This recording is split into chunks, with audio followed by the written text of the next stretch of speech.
அடுத்தது என்னென்னு கேட்டால் 3 விஷயம் சொல்லிட்டோன்னா, இன்னமா ஹர்ரம அலைக்கும் மைத்தத்தை அல்ல ஹராமாக்கிட்டான். மைத்தத்துனா முறைப்படி அறுக்கப்படாது. தமு ரத்தத்தை ஹராமாக்கிட்டான். உலகமல் ஹன்சீர் பன்றியுடைய இறைச்சை ஹராமாக்கிட்டு. அடுத்து 4வது விஷயம் அந்த வசனத்தில் சொல்லப்படுது, ஒமா உஹில்ல பிஹில் கைரில்லா, இறைவன் அல்லாதவர்களுக்காக வேண்டி அறுக்கப்பட்டவை. ஒமா உஹில்ல பிஹில் கைரில்லா, இறைவன் அல்லாதவர்களுக்காக அறுக்கப்பட்டவையும் ஹராம் என்று அந்த வசனத்தில் அல்லாஹ் சொல்கிறான். 4 வசனத்திலையும் சொல்கிறான். 2:173 இது இருக்கிறது. அது மாதிரி 5:3 இருக்கிறது, 6:145 இருக்கிறது, 16:115. இந்த 4 வசனங்கள்லையும் 4 விஷயத்தை ஹராமுங்கிறான்லாம். இந்த 4 வசனங்கள்லையும் இந்த 4 விஷயமே இருக்குது. இது மைத்தத்தை சாப்பிடக்கூடாது, ரத்தம் சாப்பிடக்கூடாது, பன்றியின் இறைச்சி சாப்பிடக்கூடாது, இறைவன் அல்லாதவர்களுக்காக அறுக்கப்பட்ட வகையில் என்ன செய்யக்கூடாது, சாப்பிடக்கூடாது அப்படிங்கிற இந்த 4மே இந்த 4 வசனத்திலையும் இருக்குது. 16:115, 6:145, 5:3, அதே மாதிரி 2:173. அப்போ அடுத்த ஹராம் என்னன்னு கேட்டால், அது என்னவா வேண்டாலும் இருக்கட்டும், சாப்பிடத்தக்க ஒரு ஆடாக கூட இருக்கட்டும், சாப்பிடத்தக்க ஒரு மாடாக கூட இருக்கட்டும், இறைவன் அல்லாதவர்களை பேரை சொல்லி அறுத்துட்டாங்கன்னா ஹராமாயிரும். ஒரு ஆடை என்ன செய்கிறான், அந்த சாமியின் பேரால், அவுளியா பேரால், அந்த பெரியார் பேரால், ஏதோ ஒரு பேரில் என்ன செய்கிறான், அதை அறுத்துட்டான்னு சொன்னால் அது ஹராமாயிரும். ஹராம் அது எல்லாமே ஹராமாயிரும். எந்த ஒரு பிராணிகளாக இருந்தாலும் சரி, அல்லாவுடைய பேர் எல்லாமே வேறு பேரை சொல்லி, ஏன்னா அல்லா தான் அதுக்கு ரிஸ்க்கு, அந்த பிராணிக்கு உயிரை கொடுத்தவன் எஜமான் அவன் தான். அவன் பேருக்கு பயன்படுத்துறதுக்கு பதிலாக அவர் பேரால் அவர் பேரால்னு சொன்னீங்கன்னு சொன்னால் அப்போ அல்லாவுக்கு அது கோபத்தை ஏற்படுத்துது. அதனால் என்ன செய்கிறான்னு கேட்டால் அதை ஹராமாக்கிட்டான். அப்போ அல்லாதவர்களுக்காக இந்த அறுக்கப்பட்டவை ஹராம்ங்கிற ஒரு விஷயம் அதில் வருகிறது, இந்த வசனத்தில் சொல்லப்படுது. இதில் இந்த இடத்துல இதில் பயன்படுத்துகிற வார்த்தை என்னன்னு கேட்டால், ஒமா உஹில்ல லிகைரில்லான்னு வருது. உஹில்லங்கிற வார்த்தை வந்திருக்கு 4 வசனத்துலையும். இந்த உஹில்லங்கிற வார்த்தை நேரடியாக அறுக்கப்பட்டதுங்கிற அர்த்தத்துக்குரியது சொல்லும் கிடையாது, படையில் செய்யப்படுற அர்த்தமும் கிடையாது. உஹில்லவுக்கு நேரடி அர்த்தம் என்ன, நடைமுறை அர்த்தம் என்ன அப்படின்னு பார்த்தீங்கன்னு சொன்னால், அதாவது இந்த உஹில்ல என்பது என்னன்னு கேட்டால், ஒரு சத்தம் போட்டு அந்த யாருக்கு அறுக்கிறாங்களோ சத்தம் போட்டு பேரை சொல்லி அறுப்பாங்களாம். ஒரு ஆடு மாடு அவங்க அந்த கால ஜாகிலியாக்கள் அறுக்கும் பொழுது சத்தமிடப்பட்டவைன்றதுக்கு அர்த்தம், நேரடி அர்த்தம் சத்தம் போட்டு தான் அறுப்பாங்களாம். என்ன லாத்து உஸான்னு இந்த தெய்வங்கள் பேரை சொல்லி அறுப்பாங்களாம். அப்போ சொல்லி அறுக்கும்போது சத்தம் போட்டுட்டு அறுப்பாங்களாம். அவங்க சத்தம் போட்டு அறுக்கிறதுனால நல்லா என்ன செய்கிறான்னு கேட்டால் சத்தம் போடப்பட்டவைன்னு சொல்லிட்டான். இது இந்த உஹில்லங்கிற வார்த்தைக்கு அறுக்கிறதுங்கிற அர்த்தம் கிடையாது, நேரடி அர்த்தம். உஹில்லவுக்கு என்ன அர்த்தம்னு கேட்டால் சத்தமிடப்பட்டவைன்னு அர்த்தம்.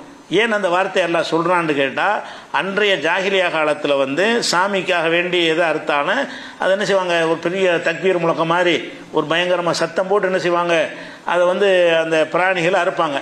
அந்த சத்தம் போட்டு அறுத்ததுனால இந்த வார்த்தைக்கு என்ன அர்த்தமாக மாறிக்கிருச்சு, பிறகு அறுக்கிறன்னு அர்த்தமாக மாறிக்கிருச்சு. துவக்கத்தில் அதனுடைய அர்த்தம் சத்தமிடுதல் தான். சில வார்த்தைக்கு அகராதியில் ஒரு அர்த்தம் இருந்தாலும் சில நடைமுறையில் என்ன செய்ய அர்த்தம் மாறிக்கணும். அகராதியில் ஒரு சொல்லுக்கு ஒரு அர்த்தம் வச்சுருப்பாங்க, ஆனால் அந்த சொல்லுடைய அர்த்தம் என்ன செய்யும்னு கேட்டால் சில நடைமுறைகளை அடிப்படையாக வைத்து வேற ஒரு அர்த்தத்துக்கு மாறிடும். அந்த மாதிரி மாறின ஒரு சொல்லு இது. உஹில்லவுக்கு நேரடி அர்த்தத்தில் அறுத்தலுங்கிற அர்த்தம் கிடையாது. ஆனால் சத்தமிட்டு அவங்க அறுத்த காரணத்தினால அந்த அறுக்கிறதுக்கு இந்த வார்த்தை யூஸ் பண்ண ஆரம்பிச்சிட்டாங்க.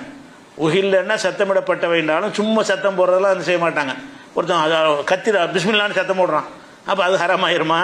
அப்போ உஹில்லங்கிறதுக்கு சத்தம்னு அர்த்தமாக இருந்தாலும் இவர்கள் சத்தம் போட்டு அறுத்து கொண்டு இருந்த காரணத்தினால இந்த உஹில்லங்கிற வார்த்தை எதுக்கு உள்ள அர்த்தமாக மாற்றி விட்டார்கள் என்று சொன்ன அரபுகளை அறுக்கிறதுக்கு தான்.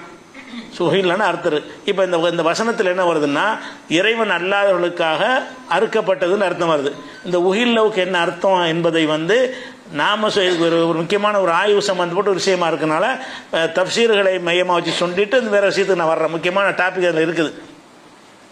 அதில் ஷவுகானியுடைய தப்சீர் ஃபத்துஹுல் கதீர், அதில் என்ன செய்கிறாருன்னு கேட்டால், ஒல் முராது ஹுனா, இது இறைவன் அல்லாதவர்களுக்காக சத்தமிடப்பட்டவைன்னு வருதுல, அதுக்கு என்ன கருத்து என்று சொன்னால், மா திக்ர அலைஹி இஸ்முல்லாஹி இஸ்மு கைரில்லாஹி கல்லாத்தி ஒல் உஸ்ஸா, லாத்து உஸ்ஸா போன்ற தெய்வங்கள் பெயரை எதன் மீது சொல்லி அறுக்கிறார்களோ அதுக்கு பேர் தான், அதான் இதுக்கு அர்த்தம் அப்படின்னு சொல்லிட்டு, இதாக்கான தாபிஹு மஜூசியன், அறுக்கிறவன் மஜூசியாக இருப்பானேயானால், மஜூசியானா நெருப்பு வணங்கி அப்படி இருப்பானேயானால், அல்லது அவன் சிலை வணங்கியாக இருப்பானேயானால், இப்படிப்பட்டவர்கள் அறுத்தாங்கன்னா அது ஹராம் ஆயிரும். அதுக்காக தான் அந்த வார்த்தை எல்லாம் சொல்கிறான்னு சொல்கிறாரு. அப்போ மா உஹில்ல என்பதற்கு என்ன அர்த்தம்னு சொன்னால் இறைவன் அல்லாதவர்களுக்காக அறுக்கப்படுவது அப்படிங்கிற அர்த்தம் தான் அதில் இருக்குதுங்கிறத இதில் வந்து ஃபத்துல் கதீருங்கிற நூலில் சவுகானிங்கிறவர் சொல்கிறார். அதே மாதிரி இப்னு கசீர் அந்த வார்த்தைக்கு அர்த்தம் செய்யும் பொழுது கதாலிக்க ஹர்ரம் அலைஹிம் மா உஹில்ல பிஹி கைரில்லா, இறைவன் அல்லாதவர்களுக்காக சத்தமிடப்பட்டவையும் அவங்களுக்கு ஹராம் என்று அல்லாஹ் இதுங்க சொல்லுகிறான். ஓஹுவ, இதுக்கு அர்த்தம் என்னன்னு கேட்டால் மா துபிக அலா கைரி இஸ்மிஹி தாலா, இறைவன் அல்லாத பெயரால் அறுக்கப்பட்டது. துபிகன்னு வருது. இந்த உஹில்லன்னு வந்தாலும் என்ன செய்யறது, இறைவன் அல்லாத பெயரால் அறுக்கப்பட்டதை தான் அது குறிக்கும் அப்படின்னு சொல்கிறாங்க. அப்போ மா உஹில்லன்னு அந்த குரானில் வந்தாலும் அதுக்கு நேரடி அர்த்தம் என்னன்னு கேட்டால் அறுக்கப்பட்டதை தான் அது குறிக்கும்னு வந்துருச்சு. அதே மாதிரி இப்னு கசீரில் அந்த கருத்தை சொல்லிடுறாரு. அதே மாதிரி அஹ்காமுல் குரானில் ஜஸ்ஸாஸுங்கிறவர் சொல்கிறாரு, ஒலா ஹிலாஃப பைனல் முஸ்லிமீன, இந்த மா உஹில்ல பிஹி என்பதற்கு முஸ்லீம்கள் மத்தியில் எந்த கருத்து வேறுபாடும் கிடையாது. என்ன கருத்து வேறுபாடுனா அன்னல் முராத பிஹி அஸ்தபிஹத்து, இதை கொண்டு கருத்து வந்து அறுக்கிறது தான், கத்தியால் அறுக்கிறதை தான் இது குறிக்கிறது. இறைவன் அல்லாதவர்களுக்காக அறுக்கப்பட்டவைன்னு அர்த்தம், அறுக்கிறத தான் குறிக்குமே தவிர இதில் வேறு அர்த்தம் கிடையாது என்று எல்லா உம்மத்தும் சேர்ந்து சொல்கிறாங்கங்கிறார். ஹிலாஃபே இல்லைங்கிறார். உலா ஹிலாஃப, எந்த மாற்று கருத்தும் கிடையாது. பைனல் முஸ்லிமீன, முஸ்லீம் அறிஞர்கள் மத்தியில் கருத்து வேறுபாடு கிடையாது. அன்னல் முராத பிஹி அஸ்தபிஹத்து, இதனுடைய கருத்து வந்து கத்தியால் அறுக்கிறது தான் அப்படின்னு சொல்கிறாங்க. இதா உஹில்ல பிஹாலி கைரில்லாஹி, இந்த தபஹி அறுக்கும் பொழுது அல்லாஹ் அல்லாத பெயரை சொல்வதைத்தான் இந்த வசனம் குறிக்கிறது என்று இந்த 4 வசனத்திற்கும் விளக்கமாக இந்த அஹ்காமுல் குரானில் ஜஸ்ஸாஸுங்கிறவரும் சொல்கிறாரு. அதே மாதிரி வந்து இதை வந்து மதரசாக்களில் ஓதி கொடுப்பாங்க. தஃப்சீர்னு சொல்லி எல்லா மதரசாக்களையும் 4வது ஜும்ராவில் ஓதி கொடுப்பாங்க. ஜலாலைன்னு குரானுடைய தஃப்சீர்னால அதுதான் பள்ளிக்கூடத்தில் படித்து கொடுப்பாங்க. அதில் சொல்கிறார், ஒமா உஹில்ல பிஹி கைரில்லாஹின்னு அர்த்தம் என்னன்னு கேட்டால் ஐ துபிஹ அலஸ்மி கைரிஹி, மற்றவர் பெயரால் துபிஹ அறுக்கப்பட்டதுன்னு அர்த்தம் செய்கிறாங்க. ஜலாலைனிங்கிற தஃப்சீரில் இந்த வசனத்தை ஜலாலைன்னா சும்மா ஷார்ட்டாக இருக்கும், விரிவாக இருக்காது, சொல்லுக்கு சொல்ல அர்த்தம் உள்ளது. தஃப்சீர் ஜலாலைன்னு சொன்னால் அந்த ஒரு சொல்லுக்கு என்ன அர்த்தம் போடுவார், விரிவான விளக்கங்கள் அதெல்லாம் இருக்காது. ஜலாலைனிங்கிறது சின்ன அளவில் இருக்கும். குரான் எந்த அளவு இருக்கோ அது மாதிரி ஒரு பங்கு தான் தஃப்சீரும் சேர்த்தே இருக்கும். 2 மடங்கு தான் மொத்தமே இருக்கும், ரொம்ப விளக்கம் இருக்காது. அந்த ஜலாலைனிங்கிறது தான் மதரசாவில் ஆரம்பத்தில் தஃப்சீரை படிக்கிறவங்களுக்காக கற்றுக் கொடுப்பாங்க. அந்த கித்தாபில் என்ன இருக்குன்னு கேட்டால் ஒமா உஹில்ல பிஹி கைரில்லா என்றால் ஐன்னா அதாவது விளக்கம் என்னன்னு கேட்டால் துபிஹ அலஸ்மி கைரிஹி, அல்லாஹ் அல்லாதவருடைய பெயரை சொல்லி அறுக்குதல் தான், அறுக்கப்பட்டதை தான் இது குறிக்கும் அப்படின்னு ஜலாலைன்னு சொல்லிடுறாரு. தஃப்சீர் கபீர், ராசியுடைய தஃப்சீர் கபீருங்கிற தஃப்சீர் இருக்கிறது. அப்போ அதில் என்ன செய்கிறாங்க, ஒமா உஹில்ல பிஹி கைரில்லாஹ் என்று சொன்னால் யானி மா துபிஹலில் அஸ்னாம், சிலைகளுக்காக அறுக்கப்பட்டவை தான் அதை குறிக்கும், எல்லாமே அறுக்கப்பட்டது தான் குறிக்கிறது. அதே மாதிரி வந்து குர்துபியில் அவர் என்ன சொல்கிறாருன்னு கேட்டால் கால இப்னு அப்பாஸ் வகைருஹு, இப்னு அப்பாஸும் மற்றவர்களும் சொல்கிறார்கள், அல் முராது மா துபிஹல் அறுக்கிறது, மா துபிஹலில் அன்சாபி உல் அவுசானி, அதாவது சிலைகளுக்காக வேண்டி எது அறுக்கப்படுகிறதோ அதுதான் இந்த வசனத்துக்கு அர்த்தம்.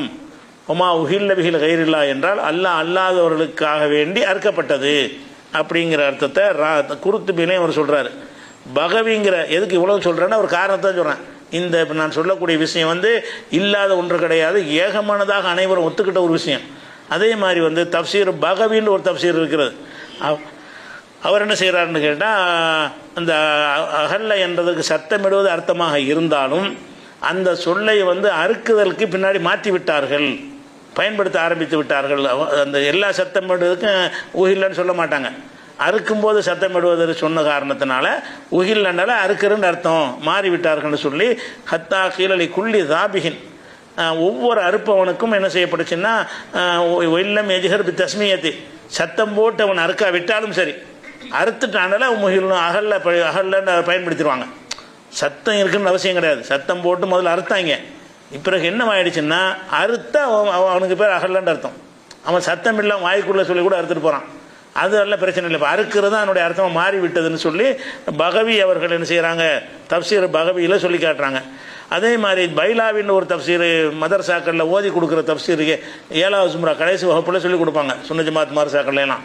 அதில் அவர் என்ன செய்கிறாருன்னு கேட்டால் உமா உஹில்ல பிஹி கைரில்லாஹிக்கு அர்த்தம் என்னன்னு கேட்டால் ரஃபா பிஹி சவுத்து இந்த தபஹில் சனமி, சிலைக்காக அறுக்கும் பொழுது அதனுடைய அதனுடைய பெயரை சத்தமிட்டு சொல்வது என்பது அதுக்கு அர்த்தம். அறுக்கும்போது உள்ளது தான். அப்போ இவ்வளோ அறிஞர்கள் என்ன செய்கிறாங்கன்னு கேட்டால், அது மாதிரி ஆலூசின்னு ஒருத்தர், அவர் நல்ல ஒரு அறிஞர் தான். அவர் என்ன செய்கிறாருன்னு கேட்டால், ஒமா உஹில லிகைரில்லாஹி என்று சொன்னால் மா வக முத்தலப்பிசம் பி தபஹி சவுத்துல் லிகைரில்லா, அல்லாதவர்களுக்காக வேண்டி அறுக்கும்போது சத்தத்தை போடுவதைத்தான் அது குறிக்கும் அப்படின்றார். அப்போ இந்த குர்ஆனில் அல்லாஹ் ஹராம் ஆக்கும்போது என்ன வார்த்தையை பயன்படுத்துகிறான்னு கேட்டால், இறைவன் அல்லாதவர்களுக்காக அறுக்கப்பட்டவைங்கிறத அதுக்குரிய ஒரு சொல்லைத்தான் பயன்படுத்தலாம். அப்போ அறுக்கப்பட்டதுங்கிறது எதுக்கு வரும்? இப்போ நம்ம நடைமுறையில் நம்ம இது வரைக்கும் நம்ம என்ன மாதிரி நம்ம விளங்கி வைத்திருக்கிறோம் என்று கேட்டால், அறுக்கிறது இல்லாமல் பூஜை படையெல்லாம் செய்கிறாங்கல்ல, அதெல்லாம் இதை கட்டுப்படுத்தும் நம்மளும் சொல்லியிருக்கிறோம் கடந்த காலங்களில். இப்போ ஒரு படையல் செய்கிறாங்க, பூஜை செய்கிறாங்கன்னு வைங்களேன், அது உயிரினமாக இருந்தால் அறுக்கிற பிரச்சனை வரும். உயிரினம் இல்லாமல் ஒரு சர்க்கரை, ஒரு பொரி, ஒரு பொங்கல் ஏதோ ஒன்று செய்கிறாங்கன்னு வைங்க, இது இறைவன் அல்லாதவர்களுக்காக வேண்டி அவங்க சொன்னாலும் அதில் அறுத்தல் வரல. அல்லாஹ் சொன்னது அறுக்கிறத தான் சொல்கிறான். அல்லாஹ் சொல்வது எதை சொல்கிறான்? இறைவன் அல்லாஹர்களுக்காக அறுத்தது ஹராம் என்று சொன்னால், நீங்கள் நான் ஏற்கனவே 2வது நாள் உரையில் உங்களுக்கு சொல்லியாச்சு. என்ன சொல்லியாச்சு? ஹராம் என்று ஒன்றை சொல்வதாக இருந்தால் அதுக்கு தெளிவான ஆதாரம் இருக்கணும். அல்லாஹ் ஒன்றை ஹராம்னு சொல்லாமல் நம்மளா அதை ஹராம்னு சொன்னால் பெரிய பயங்கரமான குற்றத்தில் வந்துடும். அல்லாஹ்வுடைய அதிகாரத்தை நம்ம கையில் எடுத்ததாக வந்துவிடும். அப்போ அல்லாஹ் இந்த வசனத்தை வைத்து நம்ம உள்பட இந்தியாவில் உள்ள பெரிய அனைத்து உலமாக்களும், அனைத்து குரூப்புகளும், அனைத்து உலமாக்கணும்னா 72 கூட்டமும் சேர்ந்து இந்தியாவில் தான், இந்தியா பாகிஸ்தானில் உள்ளவங்கள்லாம் இது அந்த படையல் பூஜை செய்கிறாங்கல்ல, அதையும் குறிக்குங்கிறாங்க. அதை குறிக்குங்கிறதுக்கு என்ன ஆதாரம்? குர்ஆனில் அறுக்கிறத அவங்களுக்காக அறுத்தா தான் அல்ல ஹராம்ங்கிறான். அறுக்குதல் என்பதில் ஒரு செயல் அங்கே இருக்கிறது. பிஸ்மில்லான்னு சொல்லி வச்சு என்ன செய்கிறது? அறுக்கும்போது அல்ல ஒரு லாத்து உசான்னு சொல்லி அறுக்கும்பொழுது அதன் மீது ஒரு மனிதனிடமிருந்து ஒரு செயல் அதில் நிகழ்கிறது. அதை அல்ல ஹராம் ஆக்கிட்டான். அது உயிரினம் எனக்கு உள்ள சொந்தமான உயிரினம், அதை எப்படா நீ வேற ஆள் பேரை சொல்லி அறுப்ப அப்படிங்கிற ஒரு கோபத்தில் தான் நல்லா என்ன செய்கிறான்? அதை ஹராம் ஆக்கிட்டான். அல்ல அதை ஹராமாக்கி இருக்கும்போது அதில் இதெல்லாம் அடங்கும்னு யாராவது சொல்லுவார்களே, ஆனால் எதை வச்சு அடங்குங்கிறீங்க? அடங்குமா இருந்தால் நல்லா இந்த வார்த்தையை போடுறான். அறுக்கிறது எதுக்கு போடுறான்? இறைவன் அல்லாஹ்வுக்காக பூஜை செய்யப்பட்டது, படையல் செய்யப்பட்டதுன்னு வார்த்தையை போட்டிருப்பானே. அறுக்குதல் என்ற வார்த்தை எல்லாம் பயன்படுத்தி இருக்கும் பொழுது இந்த வசனம் எதை குறிக்காது? இந்த அறுக்கப்படாமல் பூஜைலாம் செய்கிறாங்கல்ல, ஒரு சாமிக்கு படையல் பண்ணுறாங்க, அது பண்ணுறாங்க, வாழைப்பழம் தேங்காய் ஏதாவது பூஜை செய்கிறாங்கல்ல, இதுகள்லாம் இந்த வசனத்தை கொண்டு ஹராமாக்க முடியுமான்னா முடியாது. இந்த வசனத்தை கொண்டு தான் ஹராமாக்குறாங்க. இந்த வசனத்தை காட்டித்தான் இறைவன் அல்லாதவர்களுக்கு நம்ம கூட படையல் செய்யப்பட்டவன்னு போட்டிருப்போம். அதெல்லாம் திருத்தி எழுத வேண்டியிருக்கு. என்ன கேட்டால், எந்த ஒரு தப்சீர்லையும் எந்த ஒரு அறிஞரும் இந்த அகல்ல என்பதற்கு அறுத்தல் என்பதை தவிர வேறு அர்த்தம் கொடுக்கவே இல்லை. கருத்து வேறுபாடு இல்லைன்ட்டாங்க. இந்த அகல்லங்கிற வார்த்தைக்கு அகல்ல உகில்ல, அகல்லன்னா செய்வினை, உகில்லன்னா செயற்பாட்டு வினை. எந்த ஒரு அறிஞருமே இது அறுப்பதைத்தான் இந்த சொல்லு குறிக்கும், அறுப்பதை தவிர வேறு அர்த்தமே இது கிடையாது அப்படின்னு சொன்னால், அல்லாஹ் எதை இங்கே ஹராமாக்குறான்? உயிரினங்களை அறுக்கும் பொழுது அல்லாஹ்வுடைய பேரனை சொல்லணும்.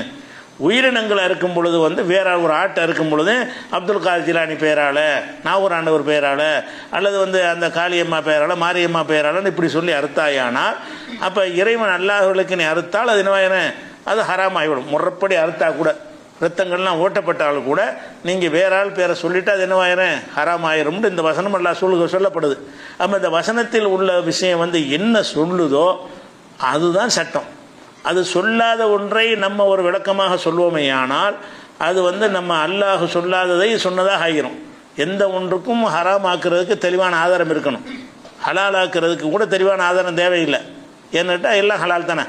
அல்லாஹ் படைச்ச எல்லாமே ஹலாலுங்கிற ஒரு பொதுவான கண்டிஷனில் வந்துடும்.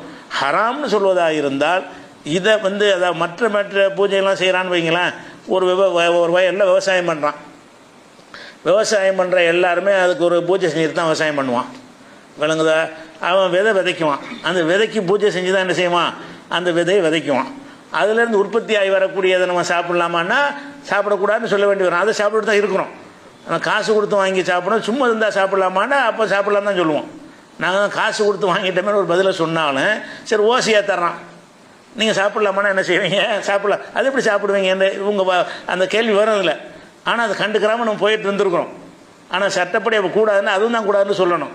அதே மாதிரி ஒருத்தன் எந்த ஒரு மதத்தில் உள்ளவனாக இருந்தாலும் அவன் எந்த ஒரு காரியத்தை செய்கிறதா இருந்தாலும் அவன் ஏதோ ஒரு பேரை சொல்லித்தானே செய்வான். அவன் ஒரு வணங்கக்கூடிய ஒரு தெய்வத்தின் பேரில் ஒரு சாதாரண சோத்தை ஆக்கி என்ன செய்யறான், ஒரு முஸ்லீம் அல்லாதவங்க சாப்பிடுவாங்கன்னு கூப்பிட்றாரு. அவன் அந்த ஆடு மாடுன்னா அது ஹலால் இல்லைன்னு சொல்லிடுவான். சாதாரண சைவ சாப்பாட்டை உங்களை கூப்பிட்றாரு. அவர் சமைக்கும் போது என்ன செஞ்சு சமைப்பார்? அவர் அது பக்தி உள்ளவராக இருந்தால் என்ன செய்வார்? அவர் நினைக்கிற கடவுளை சொல்லி அதன் பெயரால் தூக்கி சட்டி வைப்பார். அதன் பெயரால் ஏதாவது சில மந்திரங்களை சொல்லி என்ன செய்வார்? சமைக்குவார். அந்த சாப்பாட்டை தந்தால் சாப்பிட்லாமான்னா அது பூஜை செஞ்சுட்டான்னு சொல்ல முடியுமா? அது தேவையில்லை. உனக்கு அதுக்கு சொல்லப்படல மார்க்கத்தில். அவன் என்ன வேணாலும் செஞ்சுட்டு போகிறான். அதனால் என்ன இருக்குது? உங்களுக்கு சொல்லப்பட்டது என்ன இருக்குது? அறுக்கிறது தானே சொல்லப்படுது. இது வந்து புது கருத்தாகவும் தெரியலாம். ஏன்னா இந்திய அளவில் இப்படி தான் இருக்கிற கருத்து இருக்கிறது. ஆனால் இந்த கருத்தை இப்னு தைமியா மாதிரி ஆட்கள் அன்றைக்கே சொல்லியிருக்கிறாங்க. இதை புதுசாகலாம் சொல்லலை. தமிழ் உலகத்துக்கு இந்திய உலகத்துக்கு தான் இது புதுசாக தெரியுமே தவிர இதே கருத்தை இப்னு தைமியா மாதிரியான அறிஞர்கள், இப்போ வாழக்கூடிய உசைமீன் மாதிரியான சவுதியோட அறிஞர்கள்லாம் கூட அது அறுக்கிறது தான் குறிக்கும். அறுக்கிறது இல்லாமல் காவிர்கள் தரக்கூடியதை நம்ம என்ன செய்யலாம்? அவங்க பண்டிகை திருவிழாக்கள் எதற்கு தந்தாலும் வாங்கி சாப்பிட்லான்னு இருக்கிறாங்க. யார் சொல்லியிருக்கா? இப்னு தைமியா சொல்லியிருக்கிறார். நம்ம அது கூட நம்ம சொல்லிட்டு இருந்தோம். ஆனால் நம்ம என்ன செய்கிறோம்னு கேட்டால் தேடி பார்க்கும். அந்த தலைப்பை எடுத்ததுனால மற்றவங்களும் அதை பற்றி என்ன சொல்லியிருக்கிறாங்க, இது ஆய்வு என்னென்ன செய்யப்பட்டிருக்குன்னு தேடி பார்க்கக்கூடிய நேரத்தில் தான் அதில் வேறு வேறு விஷயங்கள்லாம் நம்ம தெரிய வருகிறது.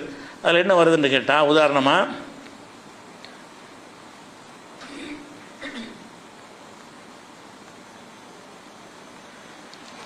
அதாவது முஸன்னஃப் இப்னு அபீ ஷைபாவில் இதெல்லாம் ஒரு சஹாபாக்களுடைய கூற்றாக தான் வருகிறது. ஆனால் அவங்க புரிஞ்சது ஆதாரத்தின் அடிப்படையில் உள்ளதாக இருக்கனால எடுத்து காட்டணும். அதாவது இந்த கருத்து அன்னைக்கு இருந்ததில்லை. சஹாபாக்கள்கிட்ட என்ன செஞ்சதில்லை, இந்த உயிரினங்களை தவிர மற்ற விஷயங்களுக்கு இந்த ஒரு டாப்பிக்கே இருந்ததே கிடையாது. நம்ம தான் இருந்தால் நினைத்து கொண்டு பிரச்சாரம் பண்ணிக்கொண்டும் நம்பிக்கொண்டு இருந்தோம். ஆனால் அப்படி ஒரு கருத்து கடந்த காலத்தில் இருந்திருக்காண்டா இருக்கவே கிடையாது. அதுக்கு சொல்வதாக இருந்தால் உதாரணமாக அபு பர்ஸாங்கிற ஒரு சஹாபி. அபு பர்ஸாங்கிறவருக்கு அவருக்கு பக்கத்து வீட்டுக்காரர் ஒரு மஜூசின்னா நெருப்பு வணங்குறவர், நெருப்பை தெய்வமாக வணங்கக்கூடியவர் பக்கத்தில் இருக்கிறார். அவங்க என்ன செய்வாங்கன்னா நைரோஸு மஹர்ஜான்னு அவங்களுக்கு 2 பண்டிகை இருக்கிறது. தீபாவளி பொங்கல் மாதிரி அவங்களுக்குரிய தெய்வங்களுக்கு வழிபட நடத்தக்கூடிய ஒரு பண்டிகைகள். அந்த மஜூசிகளுடைய பண்டிகைக்கு பேர் என்ன? நைரோஸுன்னு ஒரு பண்டிகை, மஹர்ஜான்னு ஒரு பண்டிகை. இந்த 2 பண்டிகை நேரத்தில் என்ன செய்வாங்கன்னு கேட்டால், அந்த பக்கத்து வீட்டில் அவர் இருக்கிறதுனால அந்த வீட்டார்கள் இவருக்கு ஏதாவது கொடுத்து விடுவாங்களாம். பண்டிகைக்கு அந்த செய்யக்கூடிய விஷயங்களை என்ன செய்வாங்க? ஹதியாவாக இவர் பக்கத்தில் சஹாபி, ஒரு அபு பர்ஸாங்கிற ஒரு சஹாபி, அந்த சஹாபிக்கு என்ன செய்கிறாங்கன்னா, பக்கத்து வீட்டில் உள்ள மஜூசி ஒரு ஆள் அவருடைய பண்டிகை வரும்போது, தீபாவளி பொங்கல் வச்சுக்கிறோம், அவருடைய தீபாவளி பொங்கல் வரும் பொழுது அதை கொடுத்து விடுவார். அப்போ அந்த அபு பர்ஸா என்ன செய்வார்னு கேட்டால், அவங்க வீட்டாருக்கு சொல்லிடுவார். என்ன சொல்லுவார்னு கேட்டால், மாக்கான மின் ஃபாக்கியத்தில், அவங்க தரக்கூடியது கனி வர்க்கங்களாக இருக்கும் என்று சொன்னால் இப்போ குழு நீங்கள் என்ன செய்யுங்க, சாப்பிட்டுக்கிறங்க. ஒமாக்கான மின் கைரிதா அளிக்க, அது இல்லாமல் இந்த மாமிச வகையாக இருக்குமே ஆனால் திருப்பி கொடுத்துருங்க. பிரிக்கிறாங்க. அந்த அவங்க பண்டிகைக்கு தரக்கூடியதுலையே இறைச்சியை தந்தால் திங்காதீங்க. ஏன்னா அவங்க அல்லாத பேரை சொல்லி அறுப்பாங்க. இறைச்சிக்கு தடை, தெளிவான தடை இருக்குது. இதுக்கு தடை இருக்குது. இதுவும் அதில் அடங்குமாக இருந்தால் அவங்க பண்டிகைக்கு அதை கொண்டாடி தானே செய்வாங்க. அதை என்ன செய்ய, அபு பர்ஸாங்கிறவர் என்ன செய்கிறார், ஒரு சஹாபியாக இருந்து கொண்டு அவர் அதை வீட்டுக்கு என்ன சொல்லிடுவாராம், பக்கத்துலேருந்து வருதுன்னா எதை இறைச்சி கொடுத்துட்டா சாப்பிட்றாதீங்க, வேறு சைவ உணவுகள் அந்த மாதிரி கொடுத்தாங்கன்னு என்ன செய்யுங்க, நீங்கள் சாப்பிட்டுக்கிறங்க. அப்போ இந்த பூஜைங்கிற ஒரு விஷயத்தினால ஹராம்னு நம்ம நம்பிக்கிட்டு இருந்தோம்ல, எல்லாரும் நம்பிக்கிட்டு இருக்கிறாங்களா, மதுஹபுகள்னு அப்படி தானே சொல்லப்பட்டிருக்கிறது. அப்படி சொல்லப்பட்ட ஒரு விஷயம் நம்ம நாட்டுக்குள் சொல்லப்பட்ட விஷயமா இருக்குதே தவிர கடந்த காலங்களில் அப்படி ஒரு நம்பிக்கையே இருந்தது இல்லை அப்படிங்கிறது முஸன்னஃப் இப்னு ஷைபாவில் இந்த ஒரு செய்தி இருக்கிறது. அதே மாதிரி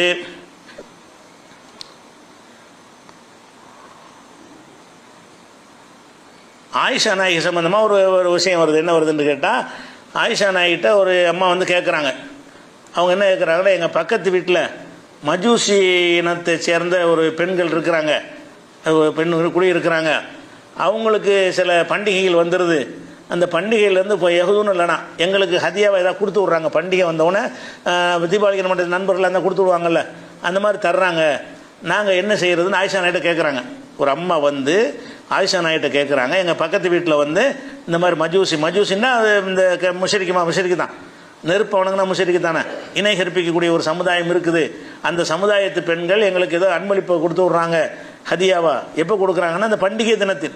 அந்த திருவிழாக்கள் கொண்டாடுவாங்கள்ல, அந்த பண்டிகையில் தானே இதெல்லாம் பூஜைலாம் நடக்கும், அதை கொடுத்து விட்றாங்க, நாங்கள் சாப்பிட்லாமான்னு சொன்னோன்னே அப்போ ஆயிஷா நாய் பதில் சொல்லி அனுப்புகிறாங்க, அம்மா மா துபிகலி தாலிக்கல்யும், அன்றைய தினத்தில் அறுக்கப்பட்ட பொருளாக இருக்குமே ஆனால் ஃபுலா தாக்குழு, அதை சாப்பிட்றாதீங்க. ஒலாக்கின் குழுமின் அஷ்டாரிகும், அவங்களுடைய தாவர உணவுகளாக இருந்தால் சாப்பிட்டுக்கிறோங்க. ஆயிஷா நாய் சொல்கிறாங்க, உங்கள் பண்டிகை நாளில் கொண்டாந்து தந்தாங்கன்னு சொன்னால் அந்த அந்த தாவர உணவை பூஜை செஞ்சாங்களா, படையல் செஞ்சாங்களா அப்படிங்கிற அதை கற்பனை கூட இல்லை மார்க்கத்தில்.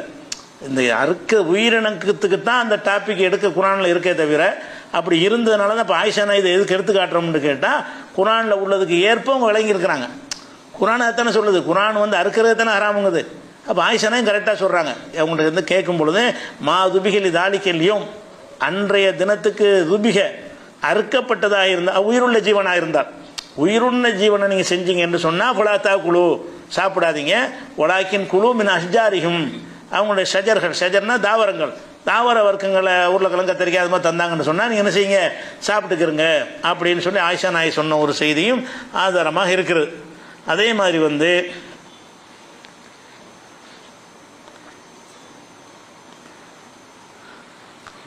இந்த சாலி இப்னு உசைமீன் இருக்கார்ல, இப்போ வந்து சலஃபுல முக்கியமான ஒரு அறிஞராக இருக்கார், இப்போ இருக்கிறார்.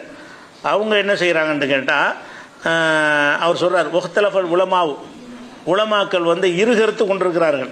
இதில் ஃபீமா இதா உஹுதிய இலைக்க அஹ்தா இலைக்க அஹதுமின் கைரில் முஸ்லிமீன ஹதியத்தன் பி முனாசபத்தி ஆயாதியும், அவங்களுடைய பெருநாள் போன்ற நாட்களில், பெருநாள் திருநாள் போன்ற நாட்களில் முஸ்லீம் அல்லாதவர்கள் உங்களுக்கு ஒன்றை ஹதியாவாக தந்தால் அதை சாப்பிடலாமா என்பதில் வந்து அறிஞர்கள் வந்து கருத்து வேறுபாடு கொண்டிருக்கிறார்கள். சாப்பிடலாம் என்று சொன்னவர்கள் இருக்கிறார், அவர் சொல்கிறார், சாப்பிடலாம் என்று சொன்னவர்கள் இருக்கிறார்கள், சாப்பிடக்கூடாது என்று சொன்னவர்கள் இருக்கிறார்கள். ஃபமினல் உலமாய் மண்கால லா யஜூஸ் யுக்பல ஹதியத்தும் ஃபி ஆயாதியும், அவங்களுடைய பண்டிகை மற்ற நாளில் உள்ள அன்பளிப்பை வாங்கிக்கிறலாம். பண்டிகை நாட்கள்னால் படையல் கடையில் செஞ்சுருவாங்கல்ல, அதை வந்து வாங்கக்கூடாது என்று சொன்ன உலமாக்களும் இருக்கிறார்கள். ஃபமினல் உலமாய், சில உலமாக்கள் இருக்கிறார்கள், லா யஜூஸ் யுக்பல ஹதியத்தும் ஃபி ஆயாதியும், அவங்களுடைய பண்டிகை நாளில் அவங்களுடைய இதை வந்து வாங்கக்கூடாது என்று சொன்னவங்க இருக்கிறார்கள். ஏனென்று கேட்டால் அன்னது அளிக்க உண்வானு ரிலாபிகா, அதை நம்ம பொருந்தி கொள்வதாக ஆகிவிடும். அல்லா தடுத்தான்லாம் ஆதாரம் காட்டல, நம்மளை அதை ஏற்றுக்கிட்ட மாதிரி வந்துடும்னு காரணம் காட்டுறாங்களாம். ஓ மின்ஹும் ஐய கூடு லாபசபிஹி, அதில் வந்து தவறே இல்லை என்று சொல்ல அறிஞர்களும் இருக்கிறார்கள். அறிஞர்களில் இரு சாராராக இருக்கிறாங்களாம். வலாக்குல்லி ஹாலின், எந்த ஒரு நிலையில் இருந்தாலும் இதாலமி குன்ஃபீதாலிக்க மகளூருன் ஷரையம், மார்க்க சம்பந்தமாக தடை செய்யப்பட்ட ஒரு விஷயம் ஒரு இருக்கும் என்று சொன்னால் அது வந்து நம்ம எடுத்துக்கொள்ளக்கூடாது, மார்க்க தடை செய்யப்பட்டது. அப்படி இல்லைன்னு சொன்னால் ஃபலா பாசஃபில் கபூல், அதை ஏற்றுக்கொள்வது தப்பு இல்லை, இருந்தாலும் அதை தவிர்ப்பது சிறந்தது. உசைமின் என்ன சொல்கிறாருன்னு கேட்டால், ரெண்டு கருத்து இருக்கிறது. ஒரு கூடாதுன்னு சொல்கிறவங்க கூட என்ன செய்யலை, இந்த மாவு உயிரில் கொண்டாந்து ஆதாரம் காட்டல, இந்த மாவு குரான் நல்லா தடுத்துனான்னு ஆதாரம் காட்டல, நம்ம அதை வாங்கிட்டோம்னா நம்ம அதை அங்கீகரிச்ச மாதிரி வந்துருமே, அப்படி சொந்த காரணம் சொல்கிறாங்க. நம்ம அதை வாங்கிட்டோம் என்று சொன்னால் அந்த பண்டிகை அதுக்கு சொல்லக்கூடிய காரணம் அதையெல்லாம் நம்ம ஏற்றுக்கிட்டோன்னு வந்துடுமே அப்படின்னு காரணம் சொல்லித்தான் ஹராமாக்குறாங்க. மற்ற சிலர் என்ன செய்கிறாங்கன்னா, அது நீங்கள் ஹராமாக்க உங்களுக்கு அதிகாரம் கிடையாது, நம்ம செஞ்சு வாங்கிக்கிறலான்னு சொல்கிறாங்க. ரெண்டையும் அவர் சொல்லிவிட்டு, அதனால் நீங்கள் வந்து இப்போ அவங்க பண்டிகை நாட்களில் தந்தால் நீங்கள் வாங்கி கொள்ளலாம், ஆனால் வாங்காமல் இருப்பது பெட்டருங்கிறார். அதாவது கூடும் தான், இருந்தாலும் ஒரு மனசுக்கு உறுத்தல் இருந்தால் என்ன செஞ்சுக்கிறங்க, தவிர்த்துக்கிறங்க உசைமின் என்பவர் அவர் சொல்கிறார். அதே மாதிரி வந்து இப்னு தைமியா என்ன செய்கிறாருன்னு கேட்டால், அவர் ரொம்ப விவரமாக இந்த விஷயத்தை விளக்குறார். ஆரம்பிச்சா சரி, இது சம்மந்தமாக கூடுதலாக விஷயமெல்லாம் இருக்கிறது. இப்னு தைமியா மட்டும் சொல்லி முடிச்சிருவோம். இப்னு தைமியா என்ன சொல்கிறாருன்னு கேட்டால், அவங்களுடைய பெருநாள் தினத்தில் அம்மா கபூலுல் ஹதியத்தி மின்ஹும் யோம் ஈதிஹிம், ஈதுடைய நாளில் அவங்களுடைய பெருநாள் தினத்தில் இதெல்லாம் பொருள்களை அவங்க தரக்கூடியதை பெற்றுக்கொள்வது இருக்குது, நாம் ஏற்கனவே நம்ம சொல்லி இருக்கிறோம். அவர் சொல்கிறார், அலி ரலியல்லாஹு அவர்கள் வந்து நைரோஸ் பண்டிகைக்கு அவர்கள் கொடுத்து விட்ட ஹதியாவை வாங்கி ஏற்றுக்கொண்டிருக்கிறார்கள். அலி என்ன செஞ்சுருக்கிறாங்க, வாங்கியிருக்கிறாங்க அப்படின்னு சொல்கிறாரு. அதே மாதிரி ஆயிஷா நாயகி சொன்ன சம்பவம் சொன்னோம்ல, அந்த அதிசயம் எடுத்து காட்டுறாரு. ஆயிஷா நாயகியும் இணைஞ்சிருக்கிறாங்க, அவங்களுடைய தாவர உணவுகளை வாங்கிக்கிறங்க, அறுக்கிற உணவு மட்டும் வாங்காதீன்னு சொல்லியிருக்கிறார்கள்னு சொல்கிறார். அதே மாதிரி வந்து அபு பர்சாவுடைய சம்பவத்தையும் சொல்கிறார். இதெல்லாம் சொல்லிட்டு என்ன செய்கிறாருன்னு கேட்டால், ஃபஹாதா குல்லுஹு எதுல்லு, இவற்றிலிருந்து நமக்கு தெரிய வருவது என்ன என்று கேட்டால், அலா அன்னஹு லா தஅசீர லீது, அவன் கொண்டாடுகிற பண்டிகை என்பது எந்த ஒரு தாக்கத்தை நமக்கு ஏற்படுத்தாது. ஃபில் மன்ஐ ஃபி மின் குபூலி ஹதியத்திஹிம், அவங்களுடைய ஹதியாவை மறுப்பதற்கு அது போதுமான காரணமாக இருக்காது.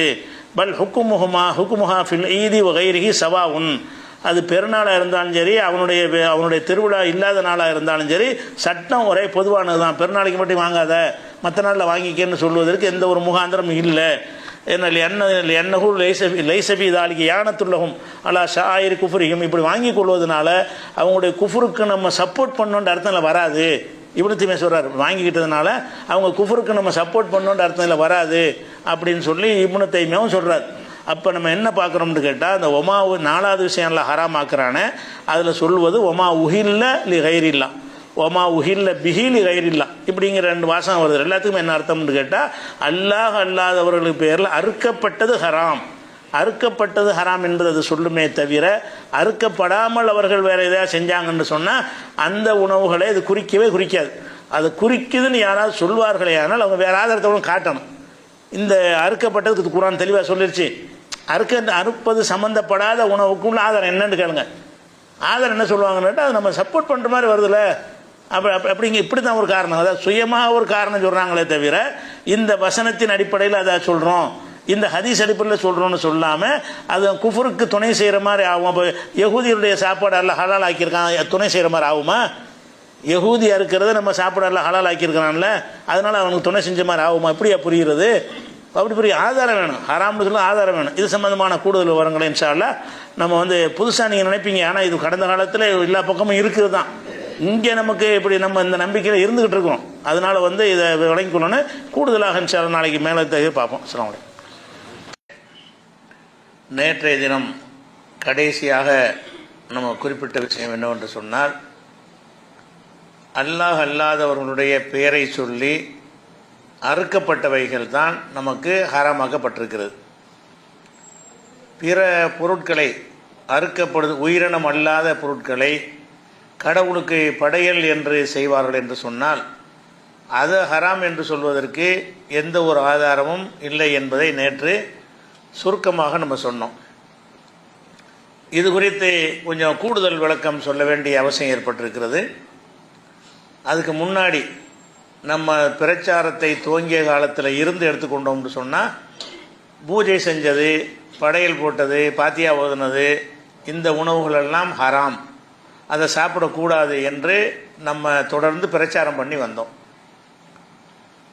அந்த மாதிரி பிற மதத்தவர்கள் கொண்டாடுகிற பண்டிகை, அந்த பண்டிகையில் என்ன செய்வாங்கன்னா, பூஜை செய்த பொருள்களை கொண்டாந்து நமக்கு தருவாங்க.